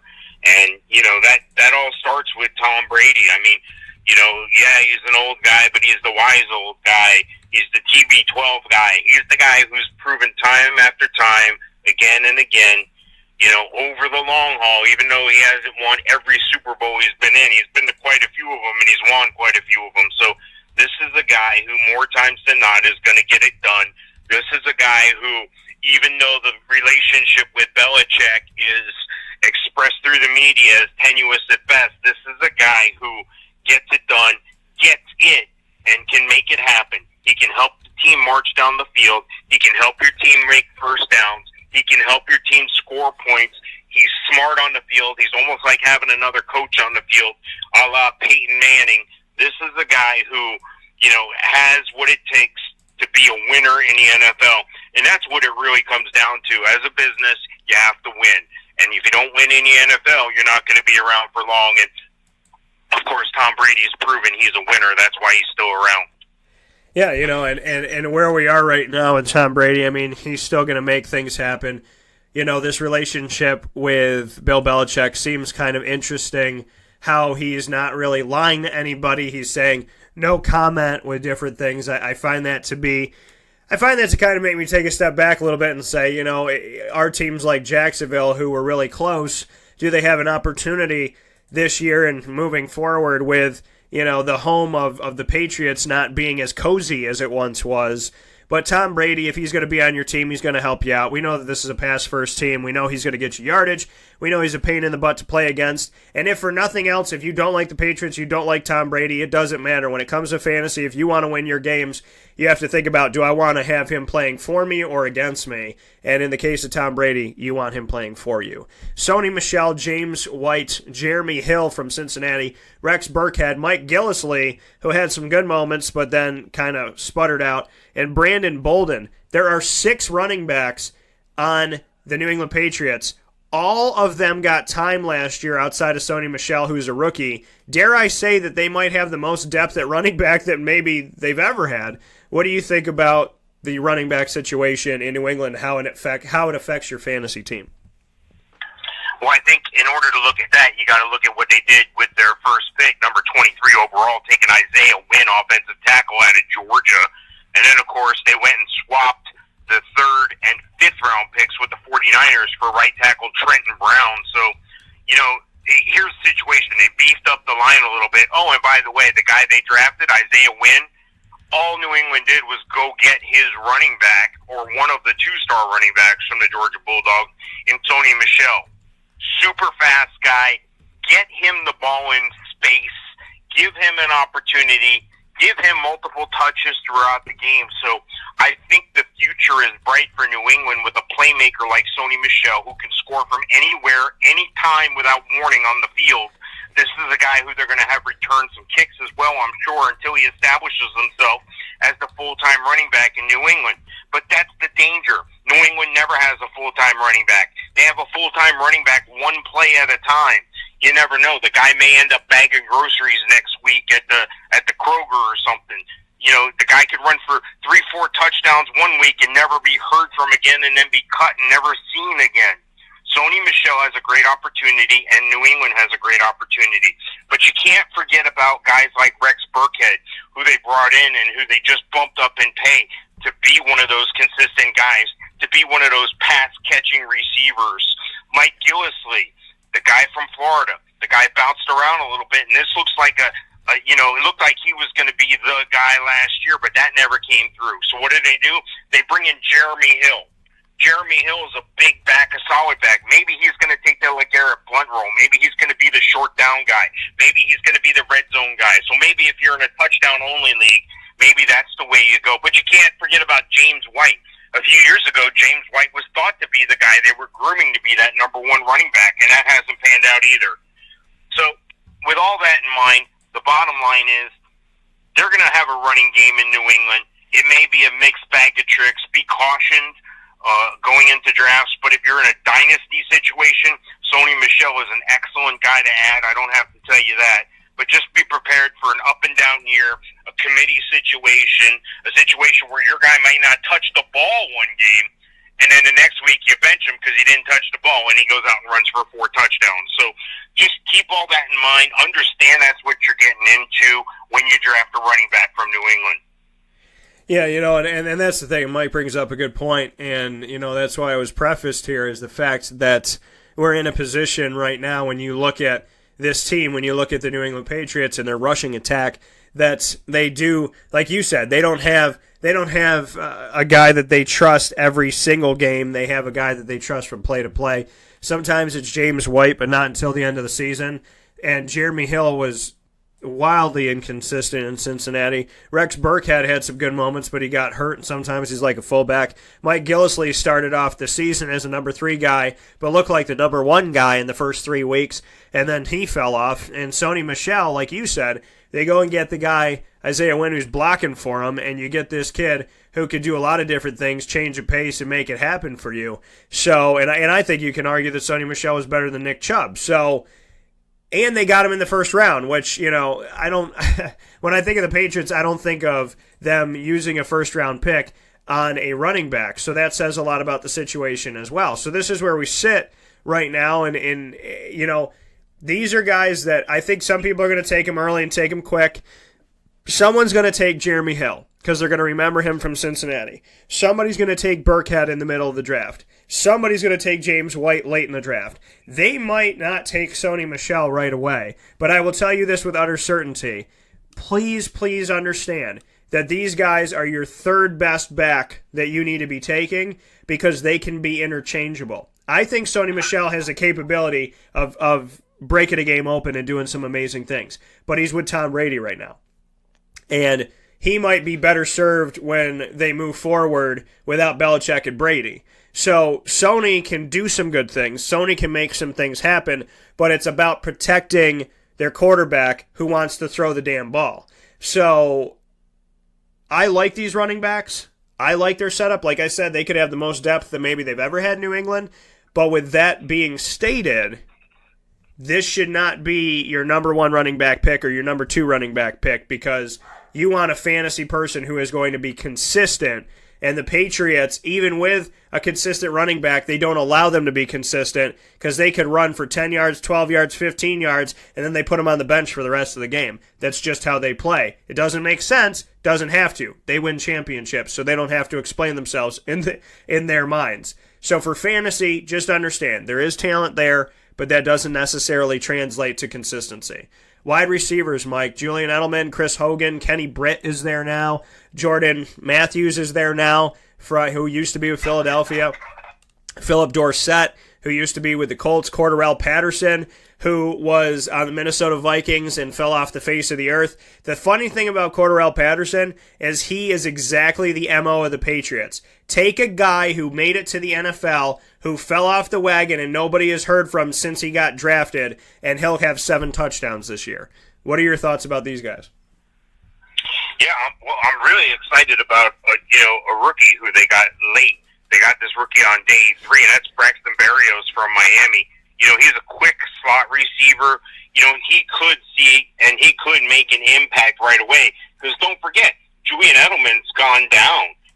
That Wes Welker type role is up for grabs at times due to injury, and it gets played a lot. If you can play in the slot in New England, you're going to have success. But you got to be one of those hybrid guys. You may see them line up Sony Michel in the slot as a receiver, with a Rex Burkhead in the backfield. Then what do you do? So, Julian Edelman's an outstanding receiver to have on your team. But remember, he's been injury prone. He's getting up there in age, but he's still the number 24 receiver, so he's a bottom-end 2, high-end 3 on my draft board. Chris Hogan's going to be Chris Hogan. He's going to have peaks and valleys. That's what he's had. And, you spoke about a few things there about guys that are in the NFL, spent some time, jostled around, haven't quite made it happen. There's 5 guys that I'm going to name next that all fit that MO, and you're dead on. New England's popular for taking guys who couldn't be successful elsewhere, maximizing their potential, putting them in a position to be successful. That's key, and that's the wizardry of a Bill Belichick. But you take a guy like a Jordan Matthews, didn't pan out in Philly. You take a guy like Philip Dorsett, was spotty in Indianapolis. You take a guy like Kenny Britt, who, well, this is a guy who never got it done in Tennessee, and then you keep on going. You go with a guy like a Malcolm Mitchell. You go with a guy like a Cordarrelle Patterson, like we talked about. Looked like an outstanding return man and maybe a third receiver. The only problem is they brought him into Minnesota to be a number 1 receiver. So I think the opportunity is there. I think one, if not more than one of those guys that I just mentioned in the 5 are going to get squoze out due to numbers. But obviously, a Braxton Berrios is going to stay. I think a Jordan Matthews and a Cordarrelle Patterson is going to stay. So if I had my guess, who's going to be the odd man out? It's going to be one of the 3 in Dorsett, Britt, or Mitchell. So that'll be an interesting battle. But, when it comes to the receivers in New England, they're usually going to put up some numbers. I think those players are a little more consistent than the running backs on a week-to-week basis throughout the season. But, it's going to be spotty at best at times. Julian Edelman seems to be your best bet for New England. Yeah, and we look at the fact that Julian Edelman, really quick here, Mike, what are your thoughts on, he has a 4-game suspension. He's appealing it. The funny thing about the way that things are written, though, is that when a player has a 4-game suspension, the stories are written like, this person's guilty, he's not going to be here for 4 games. With Julian Edelman's story was written, it was like, it's a 4-game suspension, but let's figure it out. Let's talk about it. Let's see what we could do. Maybe it was a mistake. Who knows? And I was joking about it yesterday that when the Patriots get a 4-game suspension, it just seems like, and Tom Brady fought his tooth and nail, but, for Edelman, it almost seems like everybody's like, wait a minute, maybe he didn't do anything, where if this was any other team, they'd be like, guilty, 100% guilty. What do you think about the suspension? It's all about image. It's all about perception. It's all about how people choose to receive that information, and depends on the spin that the media puts on it. Julian Edelman's a likable guy, much like a Wes Welker. There's certain guys that can't get away with the same thing. If it was a Randy Moss or if it was a Dez Bryant, we'd be really bad mouthing one of these guys. But it's a Julian Edelman. A guy seems to have a sparkling clean, resume, as far as I know, unless I'm in the wrong here, but this is a guy who seems a squeaky clean guy, seems to be a guy like a long-term guy who gets it in the NFL and just got caught up. And, it's a shame. He's going to do his time and move on. They're not going to make a bigger thing out of it than what it is. And, you just have to realize if you're taking a Julian Edelman, you're not going to be with him for just those 4 games. You're going to miss him for 5 games because they're going to have a bye coming up as well. So now you're missing a guy for 5 out of 13 weeks. Not quite half. What is that, 39%, 40%, something like that? So now you got to adjust the rest of your roster for that fact. That's why a Julian Edelman's only a number 24 on my list instead of being higher up. Yeah, and that makes perfect sense because when a guy's out for 4 games, we know what it could do with a team, Ezekiel Elliott, Dallas Cowboys. So, Chris Hogan, I think, if this suspension is upheld, that, Chris Hogan could be one of those guys who has gone through injury and gone through some tough times, but he's out of Monmouth, and he has been someone who is going to be low on people's radars, but he's going to catch touchdowns. There's something about these guys that they bring in, the Hogans, the Edelmans, the Welkers, the Amendolas, they make it happen. Amendola's not there anymore, so look to Chris Hogan in this. Kenny Britt is wildly inconsistent, so I would not lean on him. Jordan Matthews is kind of interesting here for me, because Jordan Matthews is like a 7th-round pick in a fantasy draft.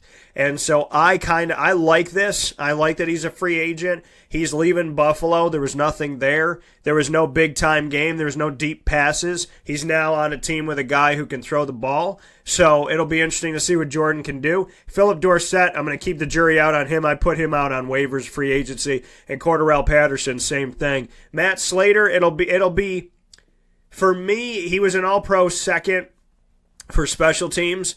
So this is not a guy that's going to be every single week for you, consistency. Braxton Berrios, I like this. I covered Braxton in Miami when he was playing for the Hurricanes. So I like Braxton Berrios as someone who could be a real sneaky pick that most people are going to forget about if you're not listening to this show. So your best bets are Chris Hogan and Jordan Matthews. Your sleepers, Braxton Berrios, in my opinion. And Mike, can we talk about the fact that not only is Isaiah Wynn on the same team as Sony Michel, but offensively, not on defense, but just on offense for the Patriots, can we look at one of the MOs? Maybe we're figuring out Bill Belichick's drafting. We call him a guru, and he's smart at these decisions he makes, but maybe we're figuring out his formula. Sony Michel, Georgia, running back on their team. Going down the line here, Malcolm Mitchell, Georgia as well. We go down a little bit more. Isaiah Wynn, left tackle, Georgia. David Andrews, center, Georgia. Shaq Mason, Georgia Tech, is right guard for them. So 3 out of their 5 guys on the offensive line as starters are from the state of Georgia playing football. And then we have Ulrich John, who's a backup tackle from Georgia State. So maybe we figured out something with Billy Belichick, and maybe that's he shows a little bit of love for that great state of Georgia when push comes to shove. Yeah, anywhere, Belichick's famous for his coaching connections, especially with the SEC coaches, and that's real important because that's where it seems a lot of the high-quality players are coming from, and not just the SEC, but the Southeast in general as far as high school players who have that D1 talent and are eligible to go to big-name schools, a place not many guys could go when they're born and raised in the South, maybe a Stanford or somewhere like that. But you notice that most of the picks are coached in the SEC. He takes guys from Florida. He's always had a good rapport with coaches in the SEC, Saban. He can get the inside track on guys by just picking up the phone and calling the coach, his old buddy in the SEC, and there's quite a few of his buddies, and get the real inside track on guys. And I see it time and time again.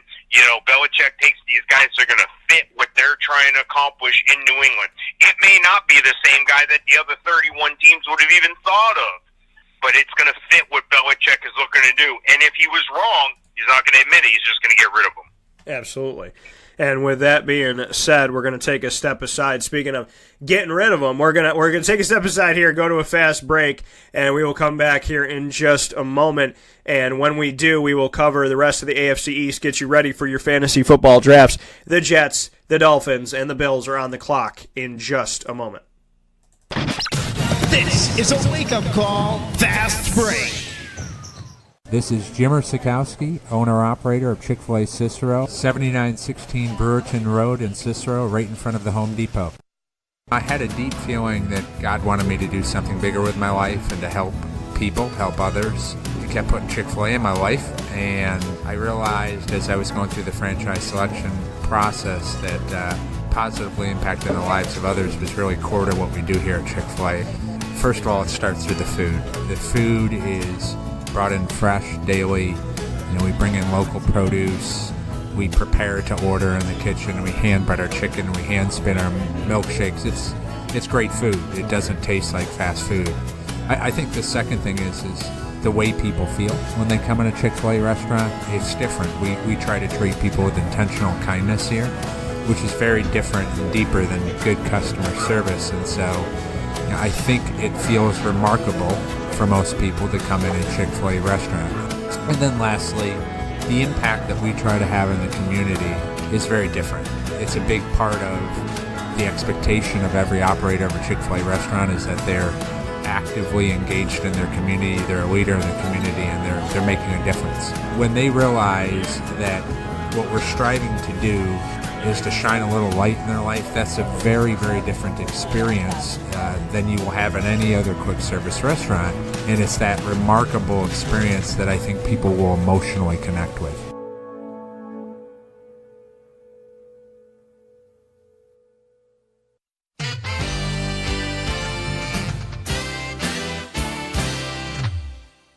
Hi, this is Domenico Vitali, owner of Giovanni's Formal Wear, where you look great and feel even better with our renowned tailoring and alteration services on any suit or any tuxedo from anywhere. Call 315-455-8729. That's 315-455-8729.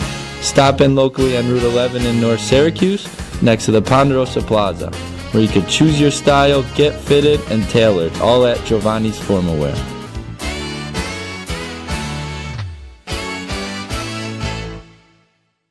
For one day only, Sunday, August 12th from 10 a.m. to 7 p.m., the CNY Pop Festival brings sports and pop entertainers together, including Syracuse basketball's Decades of Boeheim, from Roosevelt Bowie Jr. to Dajuan Coleman, as well as Syracuse football alumni and actors from The Flash, Star Wars, The Gremlins, Power Rangers, and The Addams Family. Come to the CNY Pop Festival at the F Shed at the Regional Market. Buy VIP and pre-sale tickets now on CNYPopFestival.com. Brought to you by Honda City Liverpool, Utica Pizza Company, and True by Hilton Camillus.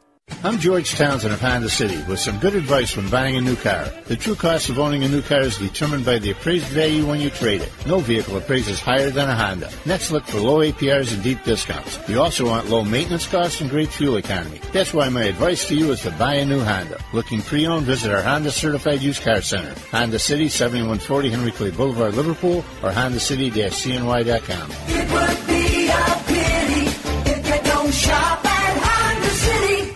For all of us that have always wanted our favorite restaurant to come to us, it's now a reality in Central New York with It's a Utica Thing, with Utica Pizza Company bringing their wonderful recipes that they've handed down through generations to you, to your event, to your business, to your home. It's a Utica Thing, proudly bringing Utica Pizza Company on wheels to your location. Call 315-738-8946. That's 315-738-8946 to bring Utica Pizza Company to your doorstep with It's a Utica Thing.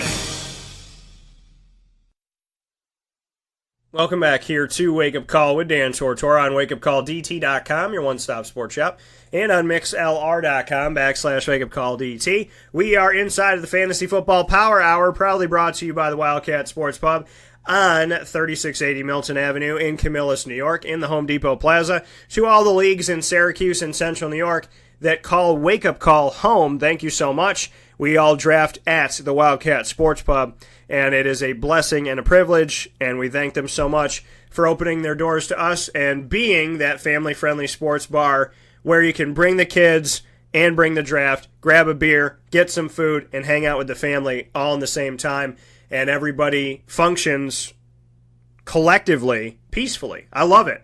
I think it's great. I love the atmosphere of it. It's taken us a long time to find a truly great place in Central New York for our drafts, and so thank you to the Wildcat Sports Pub, a local sports pub and family-friendly restaurant that you could bring your kids to. Heck, your kids can draft if they'd like to, and you know, in the case of Mike Sofka, his kid does draft, Trey Sofka. He's inside of our draft as well that's down in Florida. So we're continuing on in the AFC East division, getting you ready for fantasy football and for your drafts. We're going team by team, division by division, week by week, so that you have everything you need. Next up on the docket, the New York Jets. Dare I ask you, Mike Sofka of Hall of Fame FantasyFootball.com, do the Jets have a lot to offer in fantasy? Well, yeah, they do, but I think it's more on a dynasty side. I think that, Sam Darnold is going to be a long-term, decent quarterback. I think they're just going to rely on him too much too early and demand too much out of him. I think they're going to thrust him into the spotlight, and if they don't, and if they let him for a year, and that's a popular way to go, but, in this win-now business that we have, in this microwave and Facebook society that we're in, where we need instant gratification, the fans are very impatient. You guys spent a number 3 pick on this guy that everybody thought was going number 1. We want to see him. So, it's just a matter of how they handle it and how Sam picks things up. The progressions, the reads, and the speed, the timing. Everything's a little bit askew in the NFL. Now, Josh McCown's the perfect guy to groom him and help him along. But look out for Teddy Bridgewater. This is a guy who could make an impact if he's allowed to.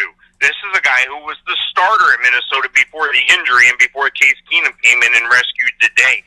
This is a guy who still has some capabilities, and it's going to be interesting, a year and a half or so removed from that knee operation. So this is a guy who can still get it done. They may end up shipping him off somewhere else for some value later on, depending on who falls where, but the bottom line is still the bottom line. You're not going to find tremendous value in a Jets quarterback immediately. If you have patience or if you're in a dynasty league, Sam Darnold's your guy at quarterback. Yeah, when we're looking at the quarterback situation for the New York Jets, the thing that works in your favor in my leagues in the Wake Up Call Fantasy Football Challenge and the one we have down in Florida as well as the 4 that we have here in Central New York, you get the team quarterback, which means you're not drafting Josh McCown and then somebody else is drafting Teddy and somebody else is drafting Sam. If you draft the Jets quarterback, you're getting all of them. So if Sam Darnold, if the quarterback starts out, it's Josh McCown, he has a rough couple weeks, Teddy Bridgewater comes in, he throws 5 interceptions, then Sam Darnold comes in and he's got 2 touchdowns a game, he's keeping his interceptions down, you get all 3 of those guys. So I do think there's some value here with the Jets. I want to see what Sam Darnold can do. To be completely honest with you, he's one of those quarterbacks I might grab and stash on my team and be like, you know what? Let me keep him for a couple weeks. Let me see what happens. I'm going to pay close attention to training camp in the preseason and see who's the starter going to be for sure, and then kind of just ride it out. Because eventually it's going to be Sam Darnold, and Sam Darnold's not a bad guy to have as your second or third quarterback, and I think it's safe to say for team quarterbacks, throw him on there as like your third guy, and you should be good to go. Don't leave him out on the waiver wire. If he's there late, might as well take him, give him an opportunity, because I think that I have a good feeling that, and I know this isn't saying much, but I think that the Jets quarterback situation is going to be better than it's been in at least recent history. As far as the running backs go, Isaiah Crowell, who's coming over from the Cleveland Browns, who's done almost nothing. Bilal Powell, who's been on the team forever, who's done relatively not a lot and is very inconsistent. But I like Bilal, and he's great to interview. Work-wise, on the field, for fantasy, not very consistent. Thomas Rawls, who came from Central Michigan, who I think is a very strong running back, often gets injured and has gotten injured in Seattle. And then the guy that kind of came running onto literally the field, Elijah McGuire, last year. He was drafted in the 6th round in the 2017 draft out of Louisiana Lafayette, and he stepped up a little bit. And he could be a potential spark for the team. So what do you think about these four guys, Mike? Yeah, I think at running backs where, for me anyway, there's some questions. Isaiah Crowell was brought in. I've always liked him out of Georgia. Big, powerful legs, can really drive. He's a big back, but he has finesse to his run as well. So he can get over and you can get him the ball in space. Bilal Powell is inconsistent. He was thought to carry the load last year. Couldn't do it all. Dinged up a bit. Elijah McGuire steps in, the young guy. They're bringing him about slower, but I think he's slowly coming around. He could be the number one guy come the end. But they also brought in a Thomas Rawls as well. He was spotty in Seattle with that committee situation with guys going down every other week. They went through like 4 or 5 running backs there in Seattle last year. So, and of course through the draft they brought in out of Virginia State a Trenton Cannon. I don't know a lot about Trenton, but I can tell you that if the Jets drafted him, it's a desperate pick. I don't know. I don't think there was much left on the board running back wise at the 204th pick. I think it was a roster filler at that point. So, but you never know, and maybe he'll explode on the scene. That's the great and exciting thing about playing fantasy football is you get to see these guys from their birth, from the draft to their toddler and teenage years as they develop, and some develop quicker than others. Then boom, all of a sudden they're an adult and they're in a Pro Bowl. Yeah, so, when we look at this rushing attack, like I said, Elijah McGuire had some good moments, but these are guys that are, Crowell's inconsistent, Powell's inconsistent, Rawls inconsistent, McGuire's inconsistent, so I don't trust any of these guys to be a top dog for you, nor do I trust them to be fantasy studs for you. If you're going to get Darnold and grab and stash and think that Darnold can help out some of these guys to expand their game, then that's something to do. But the guy that drafts Bilal Powell in the first 6 or 7 rounds, even the 8th round, I always look at him and I kind of shake my head. I'm like, dude, are you serious? And he's like, hey, that's what I want to do, Dan. And I was like, okay, well, you know what? Thank you for taking him off the board. There's no chance I was going to take him. There's certain guys I will not take. Bilal Powell is one of them. And, one of the other guys I won't touch with a 10-foot pole is Eddie Lacy. And he was in the top 10 in some of the books that I had last year. He just barely made like my top 40. So, and look at what he did last year. So for the Jets, as far as I'm concerned, I don't really have a lot of faith in anybody there being a fantasy consistent player for you. As far as the receivers go, though, they got a nice receiving core, Mike. They have Andre Roberts, who came over from Atlanta. They have Ardarius Stewart, who played at Alabama, and he was drafted in the 3rd round in 2017. They have Quincy Enunwa, who looked to be their 3rd guy a couple years ago, then was fighting to be their 1st guy, and ended up getting hurt last year, so he's coming off injury. Terrell Pryor is there, who was underutilized in Washington, so he could have some good mileage still left. Jermaine Kearse is on the team from a trade with Seattle, and Robbie Anderson, who I picked up during the season, and he helped me out to win at least 2 or 3 weeks last year. What do you think about the receivers? Yeah, I think they have some names that, are filling spots. I think that these guys are all capable of putting up some sort of numbers, because one of the 2 guys, Enunwa or Robbie Anderson, are going to be the number 1 guy, and I think it's going to be more Robbie Anderson as Quincy comes back from that injury. The bottom line, though, is a lot of people are going to forget about Quincy Enunwa, which means that you could grab a Robbie Anderson or somebody on that same level and then come back a couple rounds later and get a Quincy Enunwa, because a lot of people are going to forget about this guy. But the guy that's most intriguing to me on the roster is Terrell Pryor. I think Terrell Pryor, everyone was hyped on him thinking he was going to have a huge year last year. It didn't happen, and now he's in New York. This is another re-blossoming of Terrell Pryor. I think if he can get himself a position to play on the field, just due to his athletic ability in the slot, I think if they can get him the ball out in a, like a Julian Edelman role, just get him the ball. He can do a lot. He's a mismatch with speed on a linebacker, and he's a mismatch with size on a cornerback or a safety. So this is a guy you want to line up to play the mismatches and to help you get first downs. I think Terrell Pryor is the best value pick out of all of them. I think Robbie Anderson's the number 1 guy, and I think Quincy Enunwa is the sleeper guy who you end up taking real late. Yeah, I think Robbie Anderson has earned the right to be one of those guys that you can kind of sneaky pick earlier on in the draft. And I think, Quincy Enunwa, because he's coming off of injury, people are going to forget about him, and he's not a guy to, you could go like 13th, 14th round, and you could be like, I'm going to take Quincy Enunwa. And people would be like, does he even play football? And you would just laugh it off and say, yeah, he does.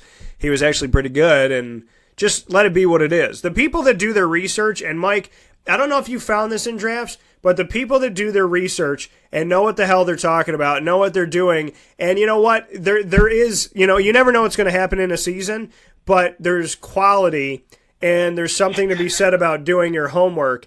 Do you not find that, because I see it, that when you and I do our homework, there's always somebody in the draft that's like laughing it off going, that's a crazy pick. Nobody would pick that. Do you get a sense of that as well? That when you do your homework, sometimes people are like, oh my God, Mike, you're totally off the wall, and you're just kind of smirking inside your own head. I see it three different ways. I see it usually a way like you just described there. But I also see it where, someone else jumps up and takes the guy that I knew shouldn't be drafted till the 7th round, but they take him in the 3rd because he went to their school, or he's on their favorite team or whatever, or the girl from accounting that's in the league that's never played fantasy football likes it because he has a Q in his name or something like that, and then it just blows your mind, but you got to move on from that and adjust in the draft.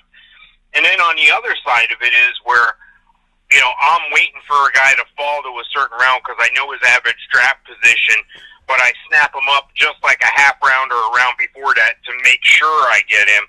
And then I feel like I've outsmarted some people in the room. So you got to know your draft room. If you don't, you got to take some chances either way. And not everything's going to go according to plan, but how you adjust and how you react to those plans in the draft room, whether you're drafting with polished and researched and well-versed players, or whether you're just, in a totally for fun league and it's not, any big deal, there's still a sense of pride for me. I want to win all the time. So you got to be prepared for all those inevitable things to happen. Absolutely, and I think that Robbie Anderson is worth the take in 6th or 7th round, something like that, maybe even a little bit sooner, depending on how many wide receivers go. And I keep a close look for Terrell Pryor on the waiver wire. Jermaine Kearse probably going to get passed over, but I agree with Mike. I think it's Anderson and then Enunwa, and then we go from there. I am keeping an eye on our Darius Stewart, though, because I want to see where he fits into the whole mix of things coming from Alabama. It just intrigues me if he really doesn't get that much opportunity, as well as Sharon Peake, who came from Clemson. So Sharon Peake, he might not make the team, so you just have to sit and watch and wait. But I like Robbie Anderson, and like I said, he bailed me out more than once last year, and I did not draft him. I picked him up after the fact. Miami, Mike, looking at the Miami Dolphins, keeping with our AFC East Fantasy Football Power Hour coverage to get people ready for their drafts. Ryan Tannehill, Brock Osweiler's in Miami now, Bryce Petty's in Miami now, and so is David Fales. What do you think about this entire situation? There is no more Matt Moore. There is no more Jay Cutler. Ryan Tannehill is coming back from an injury that kept him out all of last season and change. What do you think about this? Yeah, this is a rough scenario for Miami. Number one, I don't like the direction Tannehill's been going, injury or no injury.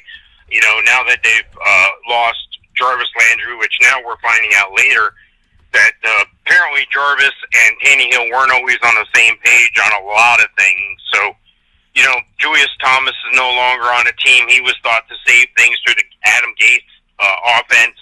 And just a lot of bad things happen in Miami in the past couple of years. Brock Osweiler's not the answer. Bryce Petty's not the answer. Ryan Tannehill, I'm sorry, folks, he's not the answer.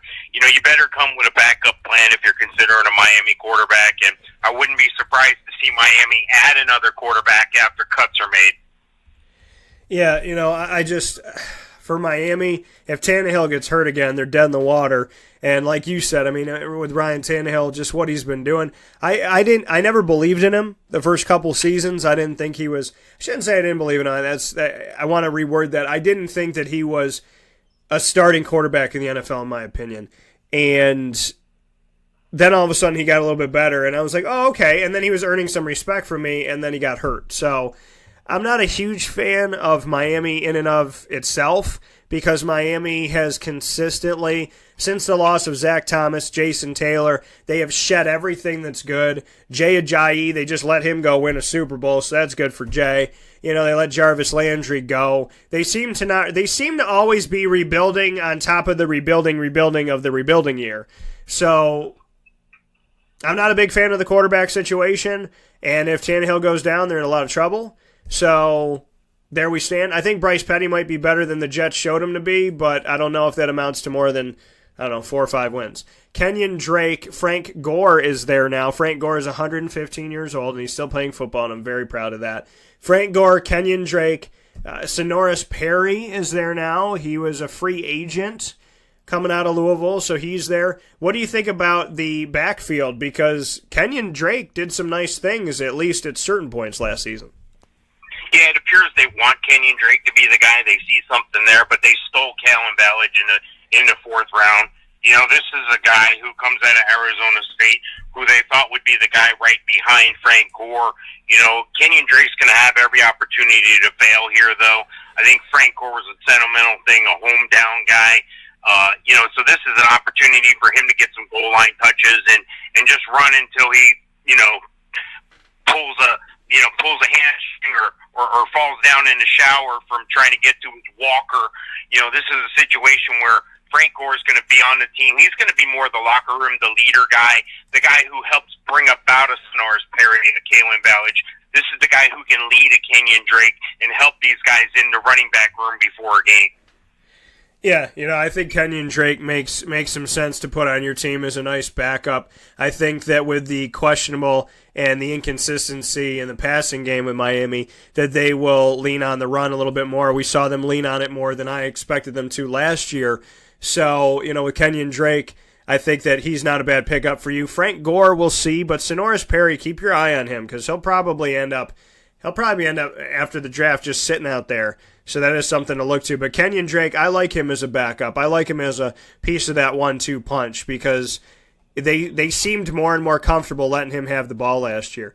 Wide receivers, Devontae Parker, Kenny Stills. They had some good moments. They're up and down. Albert Wilson's a free agent from Kansas City. Danny Amendola, usually they leave all the teams of the AFC East to go to the Patriots, but this time Danny's going there to the Miami Dolphins from the Patriots. And then, they have Isaiah Ford from Virginia Tech and so on and so forth. What do you think about the Amendola, Wilson, Stills, and Parker situation for Miami? Yeah, I think Kenny Stills needs to bounce back. I think Devontae Parker needs to show he's the man everybody thought he was going to be.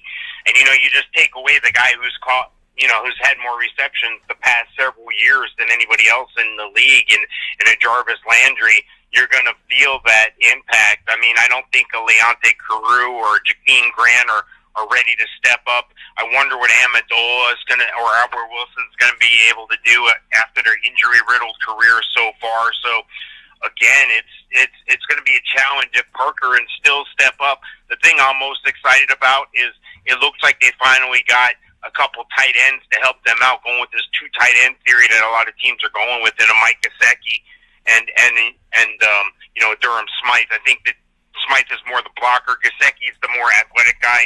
He's going to go up and get some balls, and he's the guy that's one of the rookie guys who you want to target for getting a tight end. Let's say all the top tight ends are gone, and you want to pick somebody up. You didn't get to fill your position. He's the guy you may be able to wait on late unless you're in a room with a bunch of Dolphins fans. Yeah, I think with this team, and we haven't really spoken too much on the tight ends, but for me, I think for Miami's side of things that we're going to have to look at in the receiving core. Devontae Parker's not bad, but he is inconsistent. Kenny Stills seemed to be the guy that Jay Cutler liked to air out to and give him some opportunities. Amendola is going to be a question mark. I think he's someone that might slip a little bit here. He's not a bad guy to pick up. He's been in the league for a few years now. This is his 10th year that he's been in the league. This is his decade time. So just make note of that.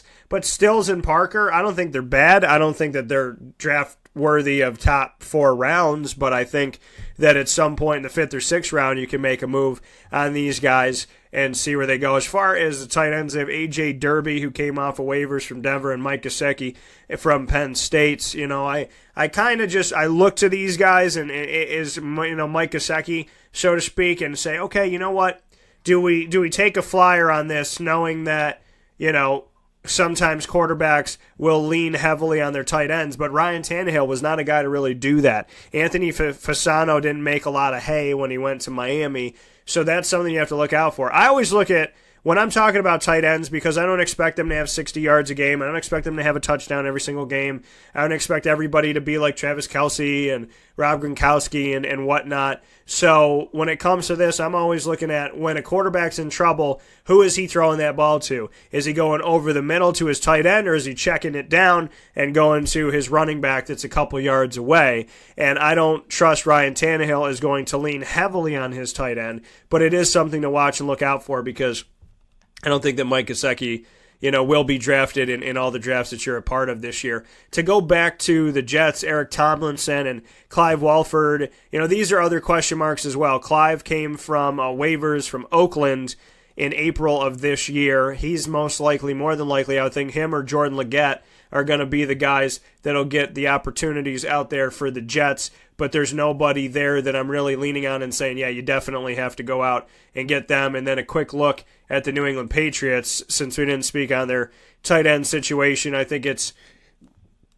fair to say and easy to say for us, it's Rob Gronkowski, and, you know, people are going to draft him. I will tell you, though, that he does get injured, and, you know, he hasn't felt as wonderful as he has in the past. So the people that draft him in the first round, I'm going to let you do that. The people that draft him at the top of the second round, I'm going to let you do that too, because I don't think that Rob Gronkowski is worth that high of a move, especially with some things recently in his career.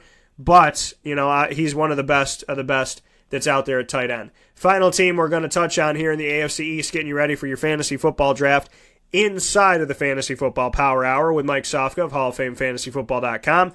Brought to you by the Wildcat Sports Pub in Camillus, New York. We have the Buffalo Bills, and we will start the conversation with A.J. McCarron and Josh Allen. A.J. finally got a job that wasn't Cincinnati. He finally got let go when he was fighting for them to give him an opportunity to be a free agent, and then they draft Josh Allen. What do you think about this scenario?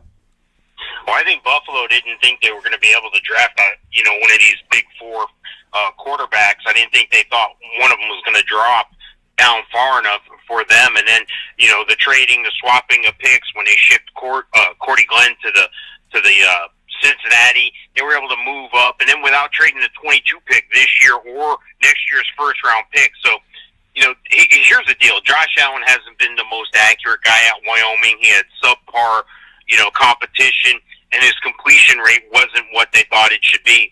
His saving grace is hand size. He's got big hands, which enables him to grip the ball, especially in a cold weather town like a Buffalo. So this is the chance that he could get on the field earlier rather than late, because even though he's had issues with inaccuracy and that kind of held him back, some coaches, take that as a challenge upon themselves, and I think the Bills see the good. I think they see the glass half full here, not half empty. And I feel bad for A.J. McCarron, because I think they brought him in thinking that he could put a Band-Aid on his situation for another year until they're able to get a quarterback. Then they were able to Josh Allen was able to fall to them, and it worked out. So I think Josh Allen is going to end up being your guy there, and I think A.J. McCarron's going to be mired in mediocrity once again as a backup. Yeah, and that's the sad part of everything here, is that we finally thought, and we're going to see A.J. McCarron get out there and do his thing and see what he's worth, and now Josh Allen's hanging in the balance, and those Bills fans are not going to be patient with what's going on, so I would anticipate Josh Allen would be out there. I don't think this is a bad pickup as a backup. I don't think that it's your number one quarterback, but as a backup, I don't think it's a bad pickup, because there are some weapons there, and it's not Tyrod Taylor, and my hope is that Josh Allen will throw the long ball, which we saw him do on film. I know we talk about his consistency and whatnot, but I know that he could beam this ball, and I want to see that happen in Buffalo for those Buffalo Bills fans that are desperate to see the ball get moved up and down the field. LaShawn McCoy, Chris Ivory, who came from the Jaguars, Travaris Cadet, who is a free agent from the Jets, Tywan Jones, who's a free agent from Oakland, all on the team right now. Marcus Murphy got some time as a free agent from the Jets as well. What do you think about the running back situation now that they kept LaShawn McCoy and brought in Chris Ivory? I think Chris Ivory is going to be a role player. I think Tywan Jones will be a role player if he's still on the roster. I think LaShawn McCoy is still going to be the guy. He's their beast mode, if you would. I know Marshawn Lynch is long gone from there, but this is a guy who can lead the team on the rushing attack. The challenge is, and the reason why I have him ranked where I do, as the number 12 in a redraft league as far as running backs goes, so that's a bottom end one or a high end two. This is a guy who they're going to rely on a lot. This is a guy who's probably going to see 8 guys in the box because of the rookie quarterback situation, and because I don't think any of the receivers strike fear into any opposing defenses. I know we're going to talk about receivers in a minute, but I got LaShawn McCoy still capable of leading your team. Just you got to temper those expectations. No longer a top 5 back. It's a low end one, high end two. Yeah, for me to look at the situation for the Buffalo Bills, LaShawn McCoy, somebody's going to draft him high, and especially in Central New York when we do the drafts here. But, I like LaShawn McCoy. I think that this is one of those guys that, God bless him, he's found longevity. He's found success later on in his career. He didn't start out hot and then taper off. He has continued to be, the best player offensively by far for the Bills for the last couple of years. And Chris Ivory, like you said, he'll be a role player. Tywan Jones, if he's still on the team, I agree with you, he'll be a role player. So it's really, for me, it's LaShawn McCoy to draft, and people are going to draft him high, and I don't discredit any of that because LaShawn McCoy has impressed me when he went to Buffalo. Wide receivers, Kelvin Benjamin, Zay Jones, if he can keep himself out of trouble. I like this kid. I covered this kid out of East Carolina. I spent time with this kid. He is the number 1 all-time leading reception yard wide receiver in the history of the NCAA. And, I think he was on a team with, again, Tyrod Taylor, who's not going to beam the ball down the field, so he looked relatively quiet. But Kelvin Benjamin, the hope is that he's healthy now. Zay Jones is there. And then after that, it's just kind of a whole lot of blah. We don't know what we're going to get, and that's what I mean by that. Austin Prohl from North Carolina, Ray McLeod from Clemson, they were both drafted extremely late in this year's draft. Then you have Rod Streeter, who's coming over from San Fran. He went to Temple. We have Kalen Clay, who is a free agent from Carolina. Jeremy Curley, who spent time with the Jets. Andre Holmes, who is a free agent from Oakland, who came over last year. So I'm focusing and zeroing in my fantasy energy on Benjamin and Jones. What do you think about this? Yeah, I wonder about those receivers. I wonder if they're a young crew who's going to get it together here in the next year or so and prove me wrong. But Kelvin Benjamin, the injury, kind of held him up for a year and a half. Zay Jones, I think, is a tremendous talent. Year under his belt here, he's still figuring it out. And the rest are just names. Andre Holmes, Kalen Clay, Rod Streeter, Jeremy Curley. These are all has-beens and also Rands. I think the guys who are more of a lock to make the roster are the Ray McLeods, the Austin Prohl, and the Robert Fosters. These are guys that are young and come from decent programs. Ray McLeod coming from Clemson and Austin Prohl out of North Carolina. Even though they were picked late, they were still picked. And these are guys who could develop. Remember, a lot of times the learning curve for the NFL receivers is 3 years. So you got to have patience if you go with one of these guys. So the value is where you take a Kelvin Benjamin, or where you take a Zay Jones. Unfortunately, I don't have any one of those guys rated as a receiver 1 through 3, so they're bottom-end receivers. And a part of that is because of the new quarterback situation in Buffalo. Yeah, and so look at this, this Buffalo situation. You don't know what you're going to get, like Mike said. It's a new quarterback situation. I'm anticipating and hoping for the long ball and for them to air it out. If I'm speaking on the side of Buffalo Bills fans, they want to see the game open up a little bit instead of just being this tight game. And, for Kelvin Benjamin, he was supposed to be the number 1 guy in Carolina. They traded him away for almost nothing, and he has been injured. He has not stepped up, but he could be the number 1 guy here. He's supposed to be the number 1 guy here. I'm looking to Zay Jones. Keep yourself out of trouble. Focus in, zero in, and do what you have to do. There's a reason why you lead the NCAA forever in career reception yards. Go show the NFL why that is. You don't have the opportunity to make a mistake 2 years in a row because it will be forgotten after that. So for Zay Jones, this team, anybody could be the number one guy. So Zay Jones, you could take him late, 8th round, 9th round, whatever. Calvin Benjamin, somebody's going to take him early, probably a Bills fan. That's okay. Let it go. He's not consistently healthy, and that is a big concern for me. Jeremy Curley, we know he could do some good things, but from Andre Holmes to Jeremy Curley, these are guys that are usually on the waiver wire or in free agency. Austin Proehl and Ray McLeod are going to try and make this team. We're going to see what happens. I hope the best for them. But really, honestly, Zay Jones, if I had to pick any of these guys, that's the guy I would lean on. But I'm not leaning on him until the 8th or the 9th round. I may not lean on him at all. He may be my flex player, but he probably will not be until he shows me so, my number 1 or my number 2 receiver. And then as far as tight ends, I think Mike and I can both agree that Charles Clay is a nice guy to have there. And Nick O'Leary, who played at Florida State. How about that backup? If if Buffalo can figure out a way to utilize both these guys, I think we could see Buffalo moving the ball down the field with some of their tight ends, especially with their question marks at wide receiver. What do you think, Mike? Yeah, and temper your expectations. It is Charles Clay. It is Nick O'Leary. These guys, again, aren't top guys. A Charles Clay is a bottom end tight end too for me, and the Nick O'Leary is a guy who still may show value in a keeper or dynasty league as a real low end expectation wire pickup for you. Yeah, so not high players, but Charles Clay seems to be sometimes the most consistent thing that Miami had, and since then, the most consistent thing that Buffalo's had outside of LaShawn McCoy. With that being said, Mike Sofka, Hall of Fame, fantasyfootball.com. He is here with us in the Fantasy Football Power Hour, brought to you by the Wildcat Sports Pub every single Thursday from 10 a.m. to 11 a.m., and you can catch him once again on Hall of Fame, fantasyfootball.com. We are breaking down each team by division. We cover the North, we cover the East. Next week is the West. Mike, as always, I appreciate your time. Sounds great, Dan. Thanks so much. See you next time. Take care. That coming from Mike Sofka one more time. We'll take a quick step aside, get you ready for tomorrow's show in just a moment. This is a wake-up call, fast break.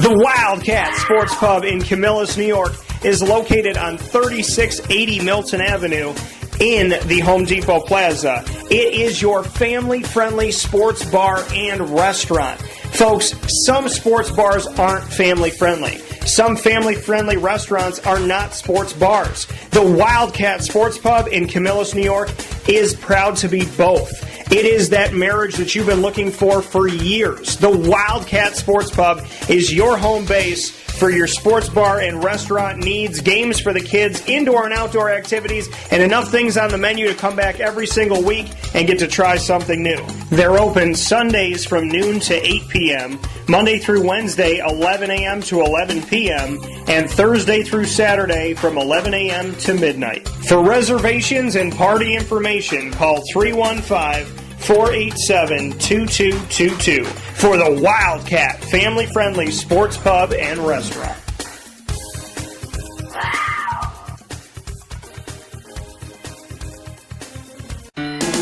Hi, this is Kira from Looking Glass Events, where we're always giving you a reason to celebrate. Whether you have a small business, large business, personal event, or wedding, we are available to plan and coordinate your dream event to life. Every detail, every step, Looking Glass Events is working with you all the way. Call us at 315-702-4653. That's 315-702-4653. Or contact us through our website, lgweddingsandevents.com. Looking Glass Events, giving you a reason to celebrate. For one day only, Sunday, August 12th from 10 a.m. to 7 p.m., the CNY Pop Festival brings sports and pop entertainers together, including Syracuse basketball's Decades of Boeheim, from Roosevelt Bowie Jr. to Dajuan Coleman, as well as Syracuse football alumni and actors from The Flash, Star Wars, The Gremlins, Power Rangers, and The Addams Family. Come to the CNY Pop Festival at the F Shed at the Regional Market. Buy VIP and pre-sale tickets now on CNYPopFestival.com. Brought to you by Honda City Liverpool, Utica Pizza Company, and True by Hilton Camillus. Welcome back here to Wake Up Call with Dan Tortora on wakeupcalldt.com, your one-stop sports shop, and on mixlr.com/wakeupcalldt. Getting you ready for tomorrow's show. We will have the annoying moment of the week, as we always do on a Friday. We'll have the annoying moment of the week, proudly brought to you by Carvel DeWitt, because after hearing the annoying moment of the week, we want to turn that frown upside down and send you to where happiness lives, and that's over at Carvel DeWitt. It is what happy tastes like, and what we mean by that is that when I think about Carvel, I think about memories with my family, with my friends, my birthday parties, my grandmother's birthday parties, anniversaries, whatever it may be. We always did a ton of our family things around a Carvel cake. So they're happy memories that you can make every day. And you can go get the exclusive Wake Up Call Sundae only at Carvel DeWitt. Chocolate vanilla or a twist topped off with cookie dough pieces and caramel swirl. It is the Wake Up Call Sundae, available on 4322 East Genesee Street in DeWitt, New York, for Carvel DeWitt, the longest-standing Carvel franchise in America. Significant sound bites will be happening at 9:30 a.m. tomorrow. Find out who's going to be live on the show for that by listening in. And from 10 a.m. to 11 a.m. Eastern Time, we're doing what we do best, live video and audio of sports cards with John Newman of Newman Sports Cards. He will be with us on Facebook Live, which you can get by going to facebook.com/Dan Tortora 21. That's Dan Tortora 21. You can also listen to us here on mixlr.com/wakeupcalldt and our simulcast of live video and audio of our sports card segment with plenty of new cards to show you and new sports conversations to have. Special thanks to my guests today, Katie Kolinski and Mike Sofka. Have yourselves a phenomenal day, and make sure to go to wakeupcalldt.com for all of our work, everything that is done. You can go to the Right Now page and read over 500 articles. You can also keep up with over 990 episodes of Wake Up Call with Dan Tortora by going to our RSS feed, our Podbean podcast, our iTunes podcast, or TuneIn Radio. Whatever you fancy, you can listen to Wake Up Call now on demand with over 990 shows. You can also see all of our wonderful partners that we're happy to work with, including Canine Campground, our newest partner, dog boarding. I know a lot of my listeners, you're dog lovers, you're dog friendly, you got that pet, your furry loving friend, you treat them as your kid or your brother, your sister, whatever it may be, and when you leave, you want to know that they're safe. When you leave, you want to know that they're in good hands. Well, Canine Campground is going to make sure that that happens. I've been out to the location, and I've met Lorraine, and I can tell you that when it comes to, and we've had family dogs stay there, when it comes to Canine Campground dog boarding, it's not that far away. It's in East Syracuse, right around the corner from Penn and Trophy's new location, actually. And it is a safe haven for your pup. 315-299-4013.